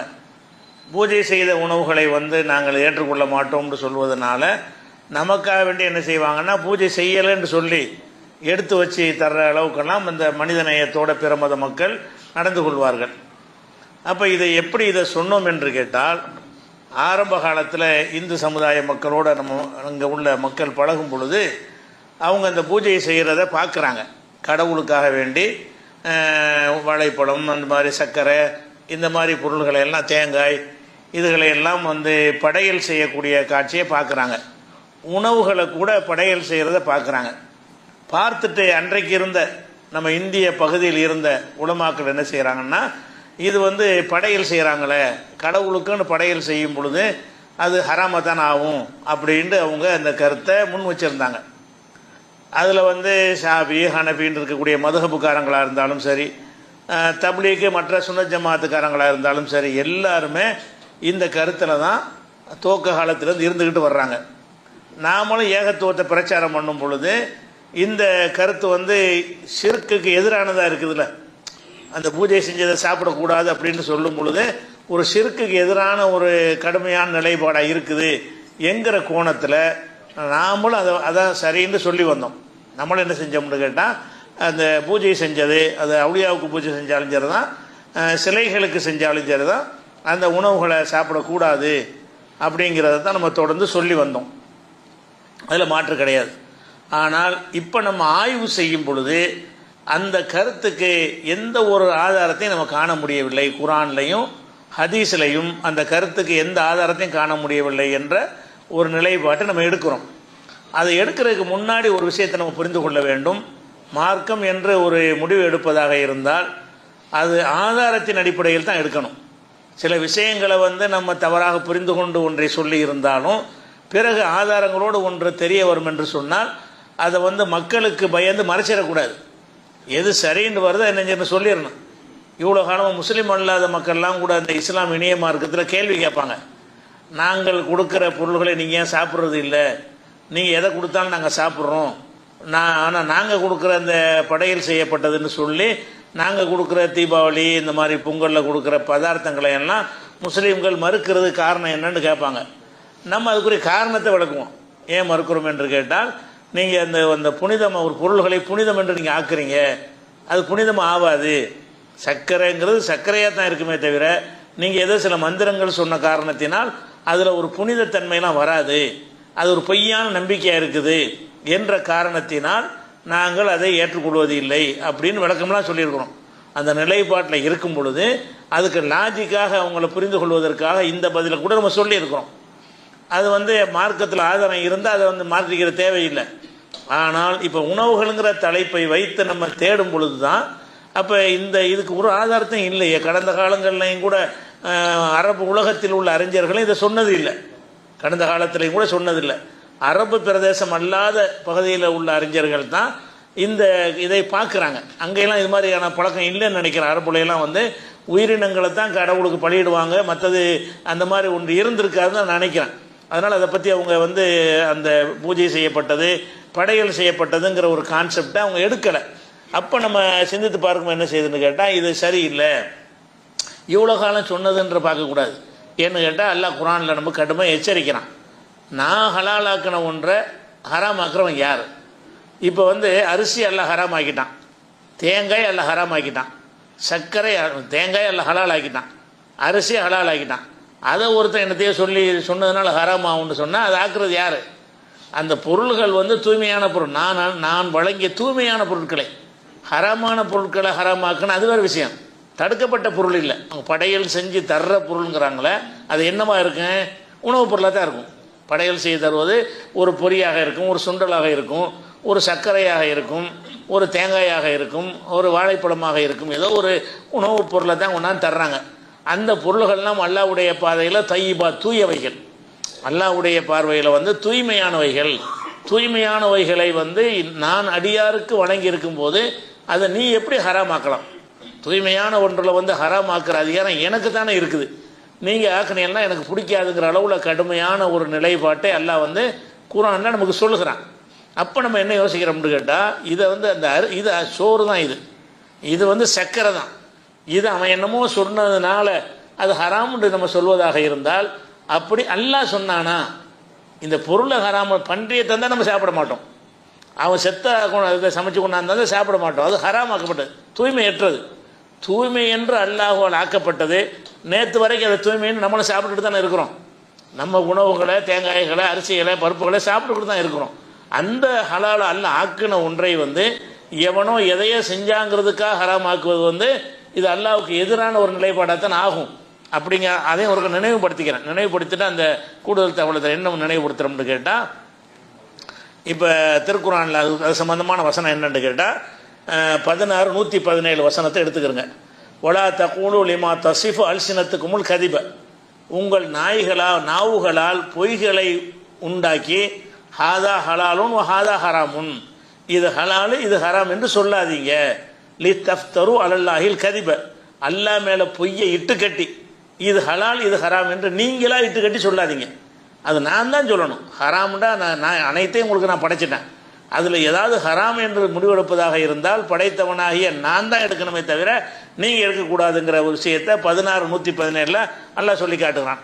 அதே மாதிரி அவங்களுக்கு கடுமையான தண்டனை இருக்குது, வெற்றி பெற மாட்டார்கள்னு சொல்லுகிறான். 7வது சூறாவில் 32வது வசனத்தில் குல் நபியை நீங்கள் கேளுங்கள், மன் ஹர்ரம ஜீனத்தல்லாஹி அல்லத்தி அஹ்ரஜ லி இபாதிஹி, தனது அடியார்களுக்காக அல்லாஹ் வெளிப்படுத்தி இருக்கிற அலங்கார பொருட்களையும் ஓ தையிபாத்தி மினர் ரிசுக்கை, தூய்மையான ரிசுக்கையும் தூய்மையான உணவுகளையும் எவன் ஹராமாக்குவான்?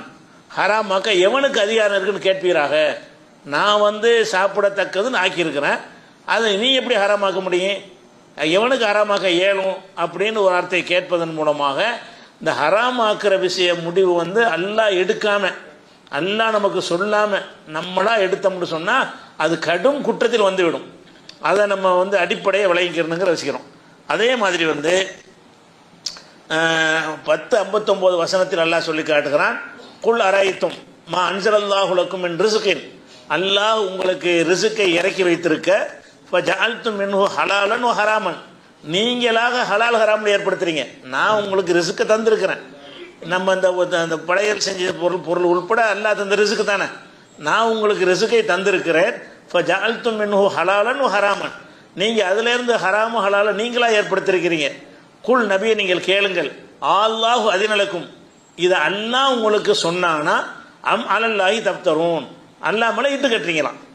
அப்போ இந்த படையல் செஞ்சாங்கன்னு சாப்பிடக்கூடாதுன்னு சொல்லக்கூடிய விஷயத்த அல்லாஹ் சொன்னானா நீங்களே சொல்கிறீங்களா? அல்லாஹ் கேட்க சொல்கிறான். அப்போ நம்ம இதில் என்ன விளங்குதுன்னு கேட்டால், ஒன்றை ஹராம்னு சொல்வதாக இருந்தால் அல்லாஹ் தெளிவாக சொன்னால் மட்டும்தான் ஹராம் ஆகும். அது இல்லாமல் இது ஒரு தீமையாக இருக்குது, தீமைக்கு துணை செய்வதாகுது அப்படின்னு நம்மளா சில லாஜிக்குகளை அது அந்த கருத்தில் இருக்கும்போது நம்மள அந்த லாஜிக்கை சொல்லியிருப்போம்.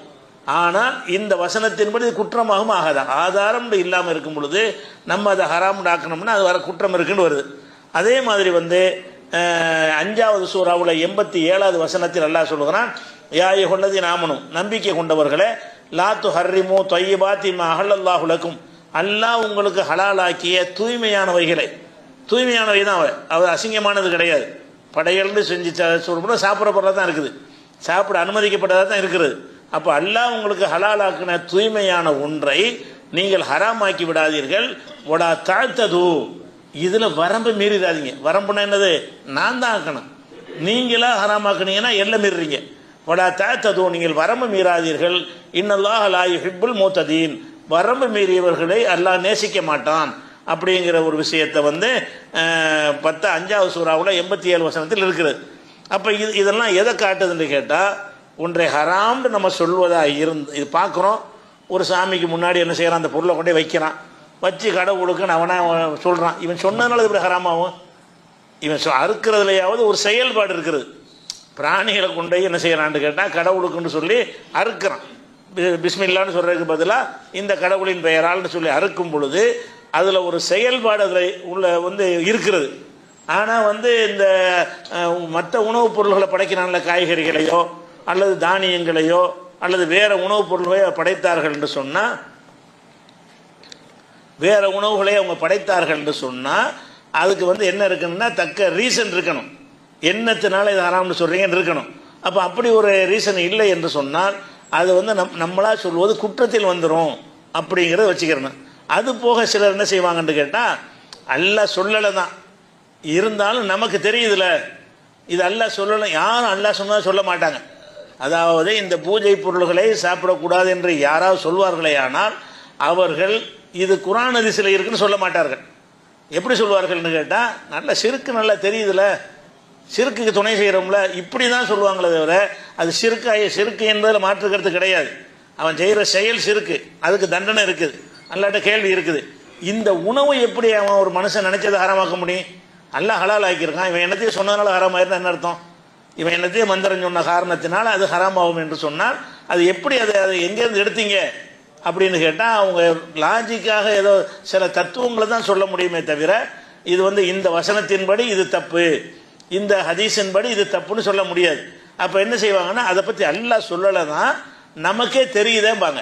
அவங்க என்ன சொல்லுவாங்க, நமக்கே தெரியுதுலங்க, இறைவன் நல்லா ஒரு ஆடை இருக்கிறது ஒன்று தான், அந்த உணவை படையல் பண்ணுறது ஒன்று தான் இவங்கள ஆக்குவாங்க. ஒன்று தான் நல்லா சொல்லலையே, அல்லாஹ் வேற எத்தனை சொல்கிறான், ஒன்று தான் சொல்லலை. ஆனால் அந்த மாதிரி ஒரு லாஜிக்கு சொன்னார்களே ஆனால் அதுக்கு உள்ள பதிலை நம்ம ஏற்கனவே முன்னுரையில் சொல்லியிருக்கிறோம். திருப்பி நினைவுபடுத்துறதா இருந்தால் அந்த தாரகுத்தினையில் உள்ள ஒரு ஹதீஸு, இன்னல்லாஹ் அஸ வ ஜல்ல ஃபரத ஃபராயில, அல்லாஹ் சில கடமைகளை உங்களுக்கு ஏற்படுத்தி இருக்கிறான். ஃபலாத்துல் ஐயூஹா, அந்த கடமைகளை பாழாக்கிறாதீங்க. வ ஹர்ரம ஹுர்மாத்தின், பொருள்களை ஹராமாக்கி இருக்கிறான். ஃபலா தன்தஹிகுஹா, அதை மீறாதீங்க. உங்களுக்கு சிலது அல்லாஹ் கடமையாக்கி இருக்கிறான், அதை பாழாக்கிறாதீங்க, செய்யுங்க. உங்களுக்கு சிலது ஹராமாக்கி இருக்கிறான், அதை மீறி அந்த காரியத்தை நீ செஞ்சிடாதீங்க. வ ஹத்த ஹுதூதன், சில எல்லைகளை வகுத்திருக்கிறான். ஃபலா தஅததுஹா, அதை நீங்கள் கடந்துடாதீங்க. எல்லை அல்லாஹ் ஒரு எல்லை போட்டான்னு சொன்னால் அதை தாண்டிக்கிட்டு நீங்கள் போகாதீங்க அப்படின்னு சொல்லிட்டு, வ சக்கத அன் அஷ்யா, பல விஷயங்களை அவன் சொல்லாமல் விட்டிருக்கிறான். மின் கைர் நிசியானின், மறதியின் காரணமாக அல்ல, வேணும்னு விட்டுருக்கிறான். இதெல்லாம் நடக்கும்னு படைச்சவனுக்கு தெரியாதா? இந்த பொருள்கள் எல்லாம் படைப்பார்கள், மந்திரங்களை ஓதுவார்கள், இப்படியெல்லாம் சமுதாயத்தில் இருக்கும் என்று படைச்சவனுக்கு தெரியும். அவன் மறந்துட்டு விட்டவன் கிடையாது. இதெல்லாம் தெரிஞ்சிருக்கிறதுனால இது கூடாதா இருந்தால் அதுக்கு தகுந்த மாதிரி வாசகத்தை எல்லாம் போட்டிருப்பான். அவன் வேணும்னு விட்டுருக்கிறான். அதனால பல தபஹசு அன்ஹா, அதில் நீங்கள் ஆய்வுக்கு போகாதீங்க. அல்லாஹ் சொல்ல விட்டுருங்க, அவ்வளோதான். அல்லாஹ் வந்து சொல்லாமல் விட்டது வந்து நமக்கு உள்ள எடுத்துக்கொள்ளுங்கள் என்று அந்த ஹதீஸ் சொல்கிறது. அதே மாதிரி என்ன இருக்குன்னு கேட்டால், இன்னொரு பஸாரில் வரும் பொழுது ஒமா சக்கத் அன்ஹு, எதை பற்றி அல்லாஹ் சொல்லவில்லையோ, ரசூலையும் சேர்த்துக்கிறேன், அல்லாஹ் ரசூலும் எதை பற்றி பேசவில்லையோ ஃபஹுவ அஃபுன், அது வந்து மன்னிக்கப்பட்டது. பேசாத விஷயங்கள் வந்து நீங்கள் செஞ்சால் குற்றம் இல்லை. ஃபக்புலு மினல்லாஹி ஆஃபியத்தஹு, அல்லாஹ் வழங்கிய அந்த சலுகை நீங்கள் ஏற்றுக்கிறங்க. அவனா சொல்லாமல் விட்டுருக்கிறான். ஷிர்க்கு செய்யக்கூடாதுங்கிறதுக்கு உங்களை விட அவனுக்கு தானே கடுமையான கோபம் வரும். ஷிர்க்கு விஷயத்தில் இது நமக்கு என்ன கோபம், நம்ம மன்னிக்க மாட்டேங்கிறோட கடுமையான வார்த்தை அல்லாஹ் தானே சொல்கிறான். நிரந்தர நரகம்னு சொல்கிறான் ஷிர்க்கு வச்சா. அப்போ ஷிர்க்குங்கிறது அவனுக்கு செய்கிற குற்றம் தான். அது அவனுக்கு செய்கிற குற்றத்தில் வந்து இந்த உணவும் அடங்குமாக இருந்தால் இது ஷிர்க்குங்களை மாற்றுகிறது கிடையாது. இவன் செய்கிற ஷிர்க்கின் காரணமாக நான் படைத்த உணவு ஹராமாகும் என்று இருக்குமேயானால் அதை நான் தானே சொல்லணும். நான் சொல்லலை, உணவுக்கு ஏன் சம்மந்தப்படுத்துறீங்க? நான் ஹலால் ஆக்கணும், இவன் எப்படி ஹராமாக்குவான்? இவன் அல்லாஹ் ஹலால் ஆக்கின ஒன்றை இவன் ஓம் ரீம் ராம்னு ஹராமாயிரும்னு என்ன சொல்ல வர்றீங்க? அப்போ அல்லாஹ் ஹலால் ஆக்கினா இவனுடைய சொல்லு ஹராமாக்கிருமா? அப்போ அப்படிங்கிற மாதிரி ரசூலுல்லாஹ் சொல்கிறாங்க, ஃபக்புலு மினல்லாஹி ஆஃபியத்தஹு, அல்லாஹ் வழங்கிய சலுகையை நீங்கள் ஒப்புக்கொள்ளுங்கள். ஃபைனல்லாஹ லம் யகுன் லியன்சிய ஷையா, எந்த ஒன்றையும் அல்லாஹ் மறப்பவன் கிடையாது. ஒமாக்கான ரப்புக்க நசியான்னு வசனத்தை வர ஓதி காட்டுறாங்க. உமது இறைவன் மறப்பவன் கிடையாதுங்கிற வசனத்தை ஓதி காட்டி ரசூலுல்லாஹ் சொல்கிறாங்க, சிலதை அல்லாஹ் சொல்லாமல் விட்டுருக்கிறான். அப்போ எந்த ஒரு குர்ஆனுடைய வசனத்தில் ஹதீஸ்லையும் நீங்கள் உணவுப் பொருள்களை, அதாவது உயிரினம் அல்லாத சைவ பொருள்களை, அசைவமாக இருக்கிறது அது தெளிவாக தடை இருக்குது. அது அல்லாத பொருள்களை வந்து நீங்கள் சாமி, கடவுள், தர்கா, பெரியார் என்று அவங்க ஏதாவது செஞ்சார்கள் என்று சொன்னால் அதை நீங்கள் சாப்பிடாதீர்கள் அப்படின்னு அல்லாஹ் வந்து மறதியாக சொல்ல மாட்டான். அது அவனுக்கு தெரியுமில்ல, இதெல்லாம் நடக்குதுங்கிற உலகத்தில் இது நடக்குன்னு அவனுக்கு தெரியாதா? இந்த காரியங்கள் ரசூலுல்லாஹ் காலத்திலே உலகம் நடந்துக்கிட்டு தான் இருக்குது. அரபு பிரதேசம் நடக்காமல் இருந்தால் கூட இந்த பகுதியிலையும் மக்கள் இருந்தாலும் பூஜை படையெல்லாம் நடக்கத்தானே செஞ்சு. இந்த மார்க்கம் வந்து சர்வதேச மார்க்கம் தானே, உலக மக்களுக்கெல்லாம் உள்ள மார்க்கம் தானே. அப்போ உலக மக்களுக்கெல்லாம் உள்ள மார்க்கமாக இருக்கும் பொழுது இப்படி என்ன சில பகுதிகள் நடந்து கொண்டிருக்கிறது. இது பெரிய டேஞ்சரான ஒரு விஷயம். நம்ம இதையும் தெளிவுபடுத்தணும். எப்படி அறுக்கிறதுக்கு ஹராமாக்கணுமோ, அல்லாஹ் பேரை சொல்லாமல் நீங்கள் வேறு பேரை சொல்லி அறுத்தீங்கன்னா அது ஹராம்னு சொன்ன மாதிரி இதையும் சொல்லிடுவோம் அப்படின்னு அல்லாஹ் சொல்லியிருப்பானே இல்லையா? விட்டுருக்கான்னு சொன்னால் இதனால இல்லை, இவன் என்னமோ சொல்கிறதுனால அது எப்படி ஹராமாகும்? அப்படி தான் அல்லாஹ் எடுத்துக்கிறான். அப்போ அல்லாஹ்வுக்கு இணை கற்பித்தல் என்பது அல்லாஹ்வுக்கு தான் கோபத்தை ஏற்படுத்தணும். அந்த செயல் அல்லாஹ்வுக்கு கோபத்தை ஏற்படுத்துது. அதனால் இதை திங்கக்கூடாது என்பதை சொல்வதற்கு உங்களுக்கு அதிகாரம் கிடையாது. அந்த கோபத்திற்கு என்ன செய்வான்னு கேட்டால் அந்த செயலை செஞ்சான் அவனை தண்டிப்பான். அல்லாஹ் தான் ஹலாலாக்கின உணவை சாப்பிட்றவனை தண்டிக்க மாட்டான். அவன் ஹலாலாக்கின உணவை நம்ம சாப்பிட்டோம் என்று சொன்னால் ஏப்பான்ட்டு அரிசி ஹலாலானதுமே அவன் எப்படி என்னத்தையும் செஞ்சு கொண்டாந்து தர்றான்னு வைங்க, இது ஏன் சாப்பிட்ட, இது அரிசி ஹலாலு, இது சர்க்கரை எனக்கு ஹலாலு, இது வந்து தேங்காய் எனக்கு ஹலாலு, அந்த பொருளை அல்லாஹ் ஹலாலாக்கியிருக்கிறானா ஹராமாக்கியிருக்கிறானா? அல்லாஹ் ஹலாலாக்கியிருக்கிறான். அப்போ ஹலாலாக்கின ஒரு பொருளை நமக்கு யார் தந்தாலும் எடுத்துக்கொள்ளலாம் என்பது தான் அந்த ஹலால் ஹராமில் எடுக்க வேண்டிய முக்கியமான அடிப்படைன்னு ஏற்கனவே சொல்லியிருக்கேன். அடிப்படை என்னன்னு கேட்டால் ஹராம்னு ஆதாரம் வேணும். ஹலாலுக்கு கூட ஆதாரம் தேவையில்லை. ஏன்னா எல்லாமே ஹலால் தான், எல்லாத்தையும் அதில் நமக்காக படைச்சிட்டான். அப்போ எதுக்கு ஆதாரம் இல்லாட்டாலும் ஹலால் தான் எடுத்துக்கொள்ளணுமே தவிர ஹராம்னு எடுத்துக்கொள்வதற்கு எந்த ஒரு உரிமையும் நமக்கு கிடையாது அப்படிங்கிறத பார்க்குறோம். அதே மாதிரி வந்து இதுலேருந்து என்ன வளர்ந்ததுன்னு கேட்டால் இந்த படையல் செய்கிற ஒரு விஷயம், அதாவது ஒரு கடவுள் என்று ஒன்றை நினைத்து கொண்டு அவங்களுடைய அருளை பெறுவதற்காக வேண்டி அதுக்கு முன்னாடி ஒரு சில பொருட்களை வைத்து முன்னாடி வைப்பான் அல்லது தூரத்தில் வைப்பான். அவங்க பேரை சொல்லி சில மந்திரங்களை உச்சரிப்பான். இவன் முஸ்லீமாக இருக்கிறவன் சில பாத்தியாக்கள் ஓதுவான். ஓதுன பிறகு அது என்னமோ ஏற்பட்டுருச்சுன்னு நினைக்கான். அது மடத்தனம், ஒன்றும் ஏற்படாது. அது உணவு தான். இவன் என்னமோ சொல்கிற காரணத்தினால எல்லாம் அது வந்து உணவுங்கிற நிலையை தாண்டி வேற ஒன்றாக மாறவே முடியாது.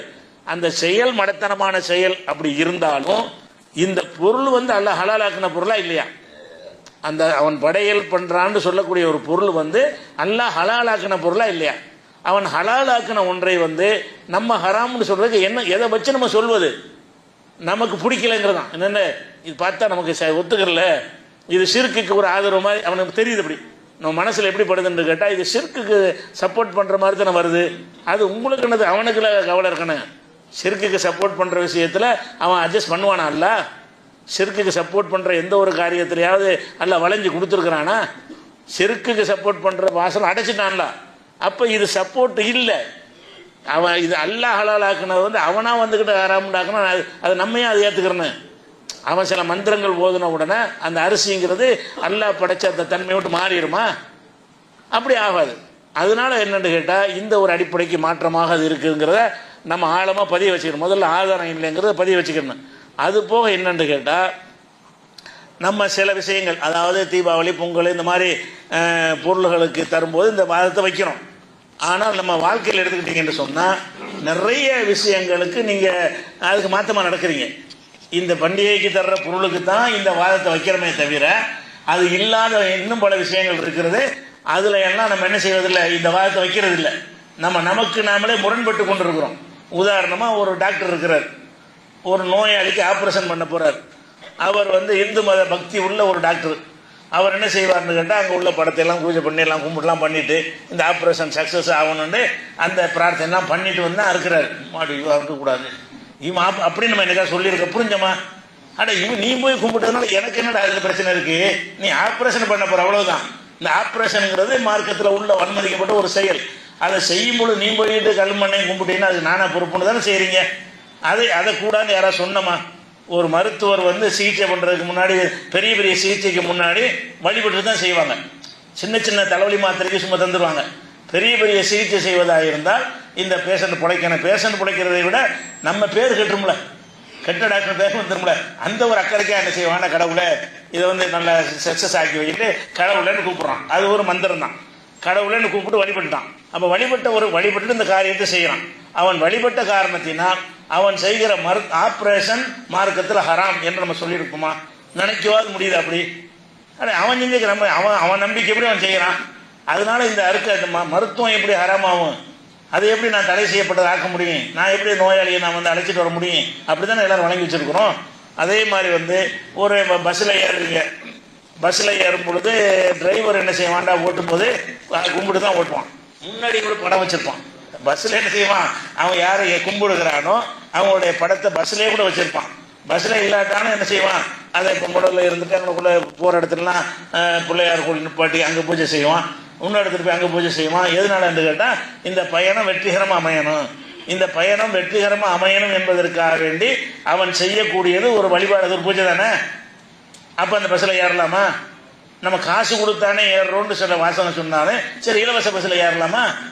காசு கொடுத்து பஸ்ஸை விட்டுருங்க, இலவச பஸ்ஸில் ஏறலாமான்னு கேட்டால் என்ன செய்வோம்? அதில் என்ன இருக்குது, ஏறினா என்ன இருக்குன்னு நீங்கள் சொல்கிறீங்க. அப்போ முரண்படும்ல. நம்ம என்ன செய்கிறோம், அவன் வந்து பொட்டுக்களை கொண்டு வந்தால் இது திங்கக்கூடாதுங்கிறோம். ஏன் திங்கக்கூடாதுங்கிறோம்? பூஜை செஞ்சுட்டாங்கிறோம். அதே நேரத்தில் வந்து என்ன செய்கிறோம், இது வந்து பஸ்ஸில் ஏறி போகிறது ரெடியாக இருக்கணும். இலவசமாக பஸ்ஸு ஓட்டுறாங்கன்னா என்ன செய்கிறோம், காசுக்கு வாங்கினாலும் தப்பு தான். அது காசுக்கு தானே வாங்குறோங்கிறது சரியான பதில் கிடையாது. காசுக்காக ஹராம வாங்க முடியுமா? ஹராமான ஒன்றுன்னு ஆகும்போது காசுக்கு வாங்கினாலும் ஹராமு தான். அறுக்கப்பட்ட ஒரு பொருளை வந்து சாமியின் பேரில் அறுத்துட்டான், காசுக்கு விற்கிறான், வாங்கலாமா? காசுக்கு தான் வாங்கக்கூடாது, சும்மா தான் வாங்கக்கூடாது. அதுக்கு எந்த வகையில் எடுத்தாலும் நீங்கள் பஸ்ஸில் பிரயாணம் பண்ண முடியாது, நீங்கள் சாலையில் வண்டி ஓட்ட முடியாது.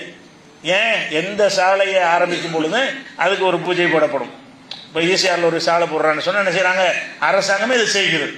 அரசாங்கமே என்ன செய்யுதுன்னா அந்த மத குருமார்கள் கொண்டாந்து வச்சு அதுக்கு ஒரு ஃபங்க்ஷன் வச்சு அவர்கள் சில மந்திரங்கள், ஹோமங்கள் பலதெல்லாம் செஞ்சு அந்த சாலை நல்லபடியாக பிரச்சனை இல்லாமல் இருப்பதற்காக வேண்டி, அந்த வேலை நல்லபடியாக முடிகிறதுக்காக வேண்டி, முடிஞ்சிட்டு ஓப்பன் பண்ணும்போது அது நல்லபடியாக ரெண்டு இடத்துல பூஜை செய்வாங்க. அந்த சாலையுடைய வேலையை துவக்கும் பொழுது அந்த வேலை முடிகிறதுக்கு ஒரு பூஜை நடத்துவாங்க. எல்லாம் செஞ்சு முடிச்சவன வாகனங்களை அனுப்புகிறாங்கல்ல, ஓப்பன் பண்ணுறாங்கல்ல, அந்த அன்னைக்கு தான் திறப்பு விழான்னு வைத்து என்ன செய்வாங்க, அன்னைக்கு ஒரு பூஜை செய்கிறாங்க. பூஜைன்னா என்னது, இது வெற்றிகரமாக அமைவதற்கு கடவுள்கிட்ட கோரிக்கை வச்சுட்டாங்க. அப்போ கடவுள்கிட்ட அவங்க கோரிக்கை வைக்கும்போது இறைவன் அல்லாத ஒரு விஷயத்தை செஞ்சதுனால இந்த சாலையில் நம்ம போகிறது ஹராம், இந்த சாலையில் நம்ம வண்டி ஓட்டுறது ஹராம்னு நமக்கு என்னைக்காத்த பட்டுச்சா? நம்ம நினச்சி பார்த்துருக்குறோமா? ஆனால் இதன்படி நினச்சி பார்க்கணும்ல. அதாவது அவன் தரக்கூடிய அந்த உணவை வந்து நீங்கள் வேணான்னு சொல்கிறது சரி என்று கண்டீர்கள் என்று சொன்னால் அதே நிலைப்பாடு இதுக்கெல்லாம் எடுக்கணும்ல. அந்த சாலையில் வண்டி ஓட்ட முடியாத, ஏன்னா சும்மா வண்டி ஓட்டுறதுல எந்த ஒரு இதாக இருந்தாலும் பூஜை செய்யாமல் எடுக்க மாட்டானே. அதே மாதிரி என்ன செய்யறான், ஒரு வயலில் விவசாயம் பண்ணுறான். விவசாயம் பண்ணும் போல அந்த விவசாயத்துக்குரிய விதை நெல் இருக்குதுல்ல, அதுக்கு மந்திரம்லாம் ஓதி கொண்டாந்து என்ன செய்வான், அது நல்லபடியாக மகசூல் கிடைக்கணும்ல, நல்லபடியாக மகசூல் கிடைக்கணுங்கிறதுக்காக வேண்டி அந்த நிலத்துக்கு ஒரு பாத்தியா ஓதிடுவான், ஒரு மந்திரம் செஞ்சிருவான். அதை ஒரு செஞ்சுட்டு என்ன செய்வான்னு கேட்டால், அந்த விதைகளுக்கு ஒரு மந்திரங்களை செஞ்சு அதுக்கு சில பூஜையெல்லாம் வச்சு, கடவுளை இது நல்லபடியாக நாங்கள் போடுறோம், விவசாயம் நல்லபடியாக செழித்து வளரணும், அதிகமான மகசூல் கிடைக்கணும், இவ்வளவு செஞ்சுட்டு போய் விதைக்கிறான். அந்த நெல்லை வாங்கலாமா? வாங்கக்கூட நம்ம யாராவது எனக்கு நினச்சோமா அதை? அப்போ நம்மளே என்ன வணங்குறோம், இதுக்கும் அதுக்கும் சம்மந்தம் இல்லை. இவன் செஞ்சதுக்காண்டி அல்லாஹ்வுடைய எப்படி ஹராமாகும்? இவன் ஒரு காரியத்தை செய்கிறதுனால அல்லாஹ் ஹலாலாக்குன நெல் எப்படி ஹராமாகும்? அல்லாஹ்வோட உற்பத்தி செஞ்சு தர்றான், அது எப்படி இது நமக்கு அதை ஹராமாக்க முடியும் தான் நம்ம வழங்குறோம். அதுலலாம் கரெக்டாக வழங்குறோமா இல்லையா? அப்போ இதை செய்கிறத நம்ம பார்க்குறோம். அதே மாதிரி கடைகள், ஒரு கடை திறக்கிறாரு முஸ்லீம் அல்லாதவர், அவர் ஒரு முஸ்லீம்னா நாத்திகர் இல்லை, ஏதோ ஒரு பக்தி மார்க்கத்தில் இருக்கிறவர் ஒரு கடையை திறக்கிறார். என்ன மாதிரி சொல் திறக்குவார் கடையை? அதுக்கு ஒரு பத்திலாம் வச்சு, இப்போ அது படம்லாம் இருக்கு, அது மாலையை போடுவார், புதுசாக மாலையை மாற்றுவார், அங்கே ஒரு பத்தியை குளித்து வைப்பார், நின்று கொண்டு அப்படி கண்ணை மூடிக்கிட்டு ஒரு தியானம் பண்ணுவார். எப்படி வியாபாரம் நல்லபடியாக இருக்கணும், லாபம் கிடைக்கணும், நிறைய கஸ்டமர் வரணும், இதெல்லாம் சொல்லிட்டு கடையை திறக்கிறார். அதில் போய் நம்ம வாங்கலாமா? அது கடையை பூஜை செஞ்சாச்சு. இப்போ கடைக்கே தினசரி பூஜை செய்கிறார். அப்போ கடைக்கு பூஜை செஞ்சதுனால கடையில் உள்ள எல்லா பொருளுக்கும் தானே சேர்த்தானே பூஜை செய்கிறாரு. அப்போ நம்ம என்ன செய்கிறோம் பார்க்குறோம், ஆஹா இவர் பூஜை செஞ்ச கடை அப்படின்னு சொல்லி அதுக்கு நம்ம போகக்கூடாது நம்ம மனசில் நினைச்சோமா? நம்ம விளையாட்டு கூட நினைக்க மாட்டோம். அப்படி இதுக்கு நம்ம அறிவை சொல்லுது, புது அறிவை சொல்லுது, இதுக்கு எதுக்கு என்னப்பா சம்பந்தம்? அவன் நம்பிக்கைப்படி அவன் பூஜை செய்யறான். அதனால இறைவன் ஹலாலாக்குனது இப்படி ஹராமாவுன்னு தானே அடி மனசில் நமக்கு இருக்கிறது. அடி மனசில் இருக்க போய் தானே எந்த உறுத்தலும் இல்லாமல் நெல்லை வாங்கி சாப்பிட்றோம். வயலை பூஜை செஞ்சுட்டு நெல்லை அறுவடை செஞ்சு தர்றோம், அதை வாங்கி திங்கிறோம். இலவசமாக தந்தாலும் வாங்கிக்கிறோம், காசுக்கு தந்தாலும் வாங்கிக்கிறோம். அப்போ கடைகளில் போய் ஜாமான்களை வாங்குகிறோம். கடைகளில் ஒரு 75% கடைகள் பூஜை செஞ்சு தான் திறப்பாங்க. அதை நான் கடவுள் நம்பிக்கை இல்லாதவங்க ரொம்ப கம்மியாக தான் இருப்பாங்க. பூஜை செஞ்சு தான் திறப்பார்கள் என்று சொல்லும்போது அதை என்ன செய்கிறோம், நம்ம வாங்கி கொள்ளக்கூடிய காட்சியை பார்க்குறோம். அதே மாதிரி பொதுவான சில இந்த கிளாம்பாக்கம், கோயம்பேடு, பஸ் ஸ்டாண்ட்லாம் கட்டுறாங்க. அதெல்லாம் எதை வச்சு என்ன மாதிரி கட்டுவாங்க? கட்டுறதுக்கு முன்னாடி பூமி பூஜை போடுவான்ல, கட்டுறதுக்கு முன்னாடி பூமி பூஜைன்னு ஒன்று போட்டு அந்த இது கட்டுறமானபடி தொழிலாளிக்கு ஒன்றும் ஆயிடக்கூடாது, இது நல்லபடியாக முடியணும் அப்படின்னு அந்த ஆரம்பிக்கும் போது ஒரு பூமி பூஜை ஆரம்பிச்சிருவாங்க. செஞ்சு முடித்த பிறகு என்ன செய்வான்னு கேட்டால் திறக்குவாங்க. திறக்கிற அன்னைக்கு ரிப்பன் வெட்டி திறக்கிறது கிடையாது. திறக்கும்போது என்ன செய்வாங்க, அதுக்கு மந்திரவாத சொல்கிற ஆளுக்கெல்லாம் கூட்டி கொண்டாந்து வச்சு எனக்கு அது ஓதுங்க, ஹோமம் ஓடுறதுங்கன்னு சொல்லி அது நடந்த பிறகு தான் அவர் ஓப்பன் அந்த சாலையை அந்த பஸ் ஸ்டாண்டே திறக்கப்படுது. அந்த பஸ் ஸ்டாண்டுக்கு போகலாமாப்போ? நீங்கள் பஸ் ஸ்டாண்டை கட்டினது பூஜை செஞ்சு தானே கட்டியிருக்கிற. அது கட்ட ஆரம்பிக்கும் போது பூஜை செய்கிற, திறக்கும் போது பூஜை செய்கிற. பூஜை செஞ்சுட்டு உள்ள கட்டணமாச்சா நம்ம எப்படி சாப்பிட்றோம்? பூஜையின் காரணத்தினால ஹராமாகும் என்பது நிஜமாக இருந்தால், அந்த நம்பிக்கை உண்மையில் மனசார நம்ம ஏற்றுக்கொண்ட நம்பிக்கையாக இருந்தால் நம்ம இதை மட்டும் செய்கிறோம், நம்மளே முரண்பாடாக நடந்துட்டு வர்றோம். இதை வேணாங்கிறோம், அது வேணுங்கிறோம். ஒரே மாதிரி தான் ரெண்டுமே இருக்குது. ஒரே மாதிரி உள்ள ரெண்டு விஷயத்தில் அது சரி வராது. திங்கிற விஷயத்துக்கு மட்டும் கூடாது, அது சின்னதாக இருந்தால் கூடாது, பெருசாக இருந்தால் கூடும். அப்படி நான் விளக்கிட்டோம்னு கேட்டால் மூட்டையாக நெல் தந்தால் சாப்பிடக்கூடாது, சாப்பிடலாம். சும்மா ஒரு அரை கிலோ கொண்டாந்து தந்தானே சாப்பிடக்கூடாதுன்னு அர்த்தம். அது கம்மியாக இருந்தால் ஹராமாயிரும், ரொம்பவாக இருந்தால் அப்படி தான் நம்ம விளக்கி இருக்கிறோம். அது ரொம்பவாக இருந்தால் என்ன, கொஞ்சமாக இருந்தால் என்ன? அப்போ நம்ம விளங்கினது என்ன மாதிரி விளங்கி இருக்கிறோமோ அது முரண்பாடு அற்றதாக இருக்கணும். இது ஆதாரமற்றதாக இருக்கிறது ஒன்று. நம்ம முரண்பாடோடு தானே இதை நடந்து கொண்டிருக்கிறோம். அப்போ நம்ம எல்லா மனசு என்ன சொல்லுதுன்னு கேட்டால், இவர்கள் செய்கிற அந்த பூஜை புனஸ்காரங்களினால் அல்லாஹ் ஹலாலாக்குனது ஒரு பஸ் ஸ்டாண்டுனா மார்க்கத்தில் அனுமதிக்கப்பட்ட ஒரு விஷயம். ஒரு நெல்ல குடை, மக்கள் ஓய்வு எடுப்பது, இதற்காக ஒரு கட்டடம் கட்டுதல் என்பதெல்லாம் மார்க்கம் அனுமதிச்ச ஒரு காரியம். அதை போய் இவன் என்னமோ செஞ்சதுக்கு அது எப்படி ஹராமாகும்? நம்ம வரி பணம் அதில் இருக்குது, அது எப்படி ஹராமாகும்னு நினச்சி என்ன செய்கிறோம், அந்த பஸ் ஸ்டாண்டில் போகிறோம், அங்கே தங்குறோம், வெயிட் பண்ணிகிட்டு இருக்கிறோம், அங்கே உள்ள பாத்ரூம் வசதிகளை பயன்படுத்திக்கிறோம், எல்லாமே செய்கிறோம். ஆனால் அது இந்த கருத்துப்படி பார்த்தா நம்ம செய்யக்கூடாது. எந்த கருத்துப்படி? அவன் பூஜை செஞ்சு எனக்கு சர்க்கரையை தந்துட்டான், நான் சாப்பிட மாட்டேன்னு சொன்னோம்ல, அந்த கருத்துப்படி பார்த்தீங்கன்னா நம்ம அது போகலாமா போகக்கூடாதா? போகக்கூடாதுன்னு எனக்கு நம்ம நினச்சோமா? அப்போ நம்ம நீண்ட காலமாக சில விஷயங்கள் இருந்துச்சுன்னு சொன்னால் சிந்தனை வேலை செய்யாது. ஒரு போக்கில் போயிட்டு இருந்தோன்னு வைங்களேன், அதுலேயே தான் போய்கிட்டு இருக்கும். அதில் சில எதிர்கேள்விகள் ஆய்வுகள் இறங்கும் பொழுது மாத்திரம்தான் ஆகா நம்ம சரியாக போகலன்னு அப்போ உணர முடியும். உணரும் போது மாற்றிக்கணும். உணரும் போது என்ன செய்யணும், இப்போ சிந்திச்சு பார்க்கணும், இது ஒரு சரியான ஒரு நிலைப்பாடாக இல்லை அப்படிங்கிறது நமக்கு தெரிஞ்சிடும். அதே மாதிரி வந்து கட்சிக்காரங்க இவன்லாம் வந்து பல அமைப்புகள் வந்து வெயில் காலத்தில் வந்துருச்சு, மோர் பந்தல் வைப்பாங்க, தண்ணீர் பந்தல் வைப்பாங்க. அதை தண்ணீர் பந்தல் வைக்கும்போது மோர் பந்தல் வைக்கும்போது என்ன செய்வாங்க, அதுக்குரிய பாத்தியா தானே வைப்பாங்க. அவங்க பாத்தியா அவங்களுடைய பூஜைகள்லாம் செஞ்சு தான் என்ன செய்வாங்க, அவங்க அந்த மோர் பந்தல்லாம் வைப்பாங்க. அங்கே போய் தண்ணி வாங்கி குடிக்கலாமா? குடிக்கலாமா? குடிக்கிறோம், நம்மளே குடிக்கிறோம். தாகமாக வந்து என்ன செய்கிறோம், மோர் சர்பத்து எல்லாம் கொடுக்குறாங்க. அது அனைத்துமே என்ன செய்யப்படும்னா, அவன் எந்த நம்பிக்கையில் இருக்கானோ, முஸ்லீமே என்ன செய்வான், அல்லாட்ட துவா செஞ்சு தான் கடையை திறப்பீங்க. ஒரு முஸ்லீம் கடையை திறக்கிறான் தான், யாருலா இதை லாபகரம் ஆக்கி வைன்னு ஒரு மனசார ஒரு துவா செஞ்சுட்டு தானே நீங்கள் போய் திறப்பீங்க. அவன் நம்பிக்கை பிரகாரம் அந்த காரியத்தை அவன் செய்யத்தானே செய்வான். அப்படி செஞ்சான்னு சொன்னால், அவன் செஞ்சதுனால எனக்கு இந்த தண்ணி வந்து ஹராமாக்கிற விஷயம் இல்லை. இது தையிபாத், தூய்மையானது. இந்த சர்பத்து என்பது தூய்மையானது, இந்த மோர் என்பது தூய்மையானது. தூய்மையான ஒரு பொருளை வந்தாருன்னா அவன் என்னமோ செஞ்சதுக்காக வேண்டி அந்த தூய்மையான பொருளையும் ஹராமாகுது அப்படின்னு நினைத்து கொண்டு நம்ம மோர் பந்தல் தண்ணீர் பந்தல்லாம் சாப்பிட்ருக்கோமா இல்லையா? பிற மதத்து மக்கள் வைக்கக்கூடிய தண்ணீர் பந்தலில் கட்சிக்காரங்களும் இந்த மந்திரங்கள் தான் செய்கிறாங்க. கட்சிக்காரன் செஞ்சால் கூட என்ன செய்யறான், அதுக்குன்னு சில ஆட்களை கொண்டாந்து பூஜை செய்ய வச்சு தான் அந்த தண்ணீர் மோர் பந்தல்லாம் திறக்கிறான். அதுக்கு பிறகு நம்ம என்றைக்குமே தொட முடியாத, சாப்பிடவே கூடாத. நம்ம யாருக்கு உறுத்தல் கூட இல்லாமல் சாப்பிட்றோமே, கடுகளை கூட உறுத்தல் இல்லாமல் நம்ம தப்பு செய்கிறோமோ இது அப்படின்னு எல்லாம் கேட்பானோன்னு யாரை நினச்சி கூட பார்த்தோமா? ஏன்னா அப்படி அந்த கான்செப்ட் இல்லைன்னு நமக்கு தெரிகிறது. இது ஒன்றுக்கு மட்டும் வழிந்து நம்ம திரிச்சிருக்கொண்டு வழங்குது. எல்லாத்துக்கும் சரியாக புரிஞ்சு கொண்டு சின்ன அற்பமான பொருள்கள் வரும்போது மாத்திரம், அற்பமான பொருளை தியாகம் பண்ணுறது லேசு தானே, இதையும் சேர்த்து சொல்லியிருப்பாங்கன்னு அப்போ இந்த சின்ன தப்புன்னு நினைப்பாங்க. ரோட்டில் போவாத, இன்னும் ரோட்டில் போகக்கூடாதா? கேள்வி எல்லாம் கேட்டிருப்பீங்க. பஸ்ஸில் போவாத, காரில் போவாத அப்படின்னா என்னடா பெரிய குண்டு தூக்கி போடுற, இது எப்படி முடியும்ன்றீங்க.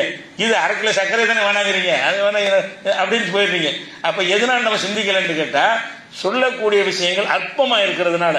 இந்த அவன் பூஜை செய்கிறதே ஒரு சின்ன அளவில் தான் பூஜை செய்வான், அதில் உங்களுக்கு தர்றது அதில் ஒரு சின்ன அளவு தான் தருவான். வழங்குதா? ஒரு கிலோ பூஜை செஞ்சான்னா ஒரு 50 கிராம் கொண்டு தருவான். 50 கிராம் இல்லைன்னு சொன்னால் என்ன ஆக போகுது? இதை ஹராம்னு சொன்னால் என்ன பெரிய பிரச்சனை அப்படிங்கிறதுனால நீங்கள் அதை தவிர்த்திருக்கிறீங்களே தவிர, இதையெல்லாம் சொல்லி இருந்தாங்கன்னு அப்போ கேள்வி கேட்டிருப்பீங்க. இதெல்லாம் நீ சொன்னாங்கன்னு வைங்க, எல்லா பெண்கள்லாம் கூட்டு வச்சு இலவச பஸ்ஸெல்லாம் ஏறாதீங்க, பூஜை செஞ்சு தான் வண்டி ஓட்டுறாங்கன்னா என்ன செய்வாங்க, கேள்வி கேட்டுருவாங்க. அதனால ஏறக்கூடாதுன்னுவாங்க.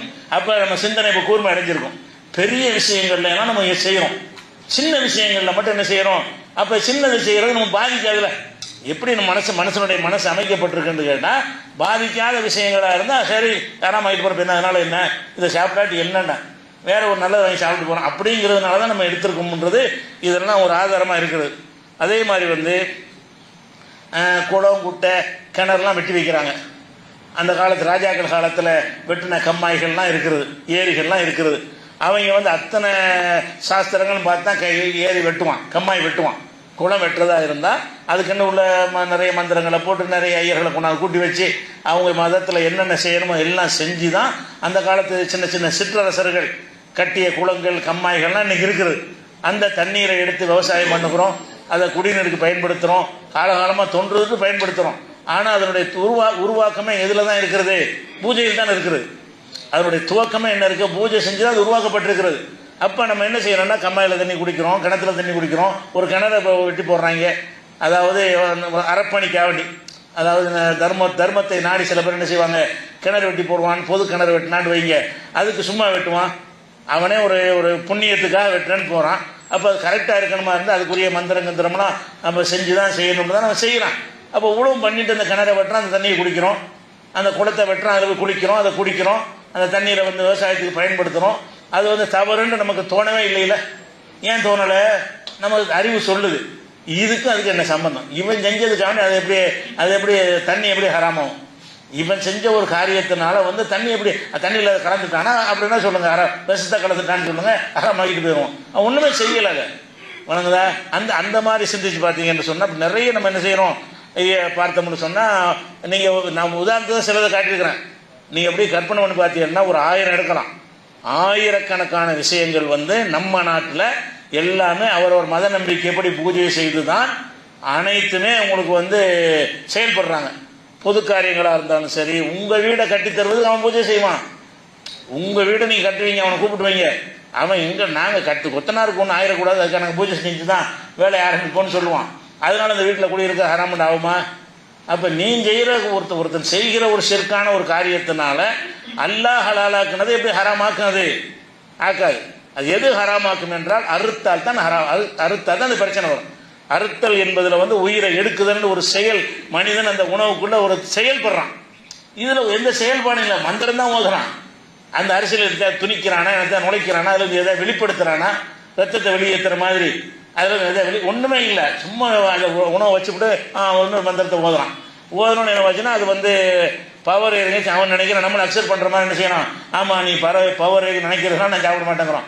நீ என்னடா சொல்கிற, அல்லாஹ் ஹலாலுக்கு நான் கொண்டாந்து கூட இந்த நம்பிக்கை நாங்கள் ஏற்றுக்கல, உணவை ஏற்றுக்கிறோம். அந்த நம்பிக்கையை நாங்கள் ஏற்றுக்கொள்ளவே இல்லை. அது வந்து சாதாரண உணவு தான், அதை சொல்லிட்டு வாங்கிக்க, அப்படி செய்யுங்க. அதிகபட்சமாக என்ன செய்யலாம், இது நீங்கள் புனிதம் புரிய, நாங்கள் புனிதமாலாம் கருதலைங்க, இது வந்து சாப்பிட்ற ஒரு பொருள், எங்களுக்கு அனுமதிக்கப்பட்ட ஒரு பொருள், இதனை சாப்பிட்றோம் அப்படின்னா இப்படி குற்றமாகும். அப்போ இந்த மாதிரியான ஒரு சிந்தனை அடிப்படையில் நீங்கள் பார்த்தீங்கன்னு சொன்னால் இதை ஹராமாக்குறது எல்லாரும் இதை சொல்லியிருக்கிறோம், நாம் சொல்லியிருக்கிறோம், மதுஹபுகளில் சொல்லப்பட்டிருக்கிறது. அந்த அவுரங்கசீப்புடைய காலத்தில் எழுதப்பட்ட ஃபத்வா நூல்களில் எல்லாம் இதை வந்து ஹராம்னு எழுதி வச்சுக்கிறாங்க. இந்தியாவில் எழுதப்பட்ட ஃபத்வாக்களில் அதனுடைய தொடர்ச்சியாக நம்ம தௌஹீதுக்கு நெருக்கமாக இருக்குது, நம்மளும் அதிலேயே அந்த வழியிலே போயிட்டோமே தவிர இப்போ நம்ம இந்த சிந்திச்சு பார்க்கணும், இந்த முரண்பாடுக்கெல்லாம் என்ன பதில் அப்படின்னா ஒரு பதில் நம்மள்கிட்ட இருக்காது. நம்ம எதில் முரண்பாடாக இருக்கிறோமோ அதில் நம்ம தப்பு செய்யணும்னு அர்த்தம். முரண்பாடை விளங்கணும்னா நம்ம சரியாக விளங்கணும்னு அர்த்தம். ஒரு நிலைப்பாடை எடுத்தோம்னா எல்லாத்துக்கும் அது பொருந்தணும். இப்போ என்ன நிலைப்பாடு, அறுத்தது அல்லாஹ் பேரை சொல்லாமல் வேற பேரை சொல்லி அறுத்தா ஹராம்ங்கிறோம். அதில் எதையும் உயிரினங்கள் எந்த விஷயம் தந்தாலும் எவன் தந்தாலும் அதை வந்து நம்ம சாப்பிட்றத மறுத்துருவோம். அப்படி ஒரு நிலைப்பாட்டில் இருக்கணும். அந்த அடிப்படையில் தான் நம்ம என்ன செய்கிறோம்னு கேட்டால், இந்த இறைவன் அல்லாதவர்களுக்கு பூஜை செய்கிறது ஷிர்க்குன்னு இருக்கிற ஒரு காரணத்தினால நமக்கு எதனால தோணுதுண்டா, ஷிர்க்கு தானே. அது ஒரு பொருள் அல்லாஹ் படைச்ச உணவை கொண்டு போய் வச்சுக்கிட்டு ஒரு சிலைக்கு முன்னாடி வச்சு நீ தான் இதுக்கு நல்லபடி ஆக்கணும்னு சொன்னானே, ஆனால் அது பயங்கரமான ஒரு குற்றம் தான். அது அல்லாஹ்வுக்கு கோபத்தை ஏற்படுத்தக்கூடிய குற்றம். அல்லாஹ்வும் சொல்கிறான், நம்மளும் அப்படி தான் நம்புகிறோம். அது கண்டிப்பாக அது குற்ற செயல் தான். ஆனால் அந்த குற்ற செயலாக இருப்பது என்பது வேற, அதனால வந்து அல்லாஹ் ஹலாலாக்குன்னு ஹராமாகுமா என்பது வேற. அல்லாஹ் அதை எடுத்து சொல்லியிருந்தாலும் நமக்கு எந்த தயக்கமும் நம்ம ஏற்றிருப்போம்.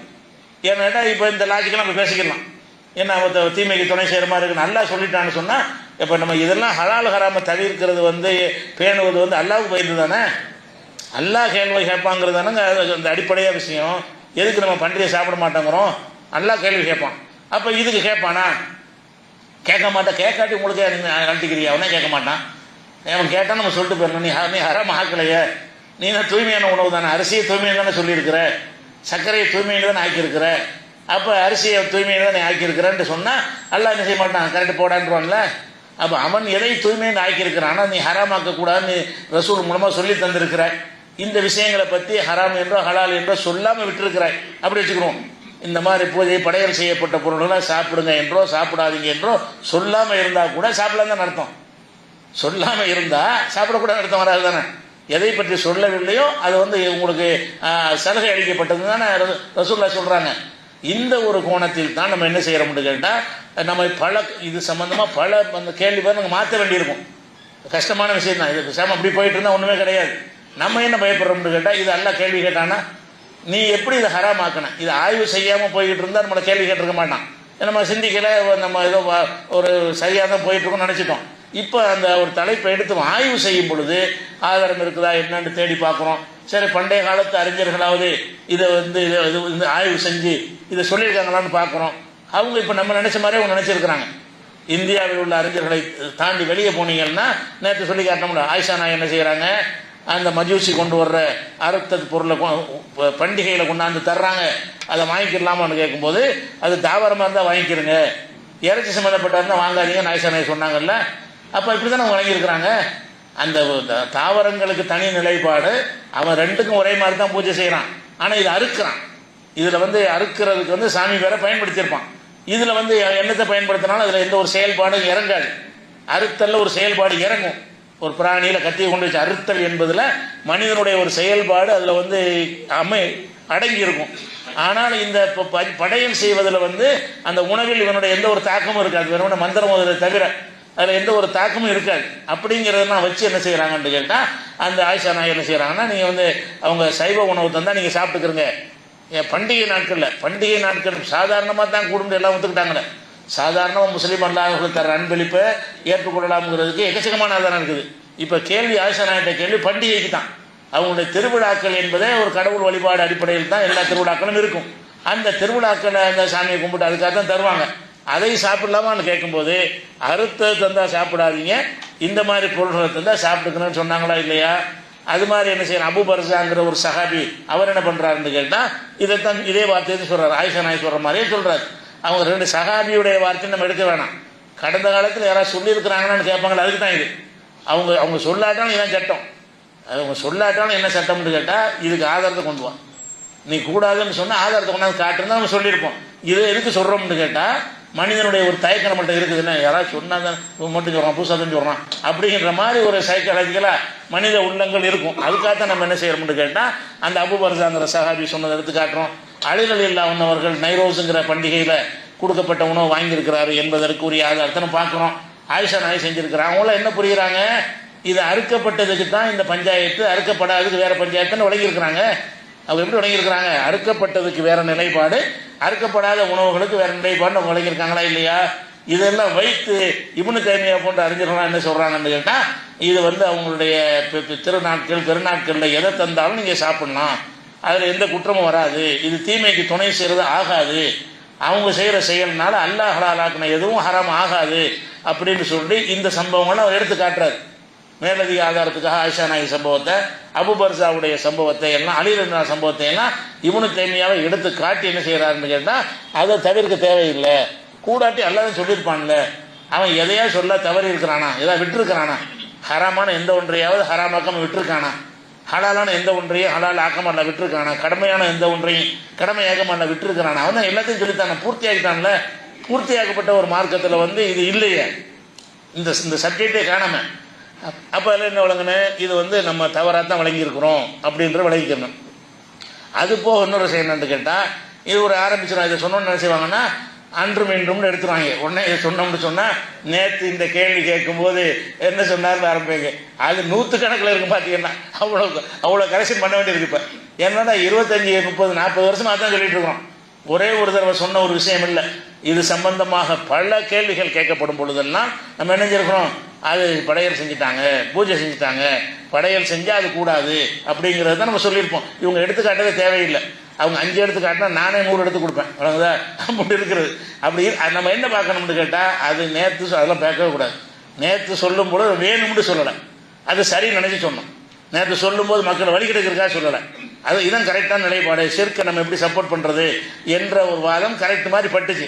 அப்புறம் அதில் உள்ள முரண்பாடுகளை எல்லாம் ஒரு ஆய்வுள்ள வரும்போது சிந்திக்கும் பொழுது அப்போ ஏன் இதுக்கு நம்ம அந்த முடிவு எடுக்க மாட்டேங்கிறோம், அதுக்கு அந்த முடிவு எடுக்க மாட்டேங்கிறோம், ஹராமுக்கு தெளிவான ஆதாரம் வேணுமே.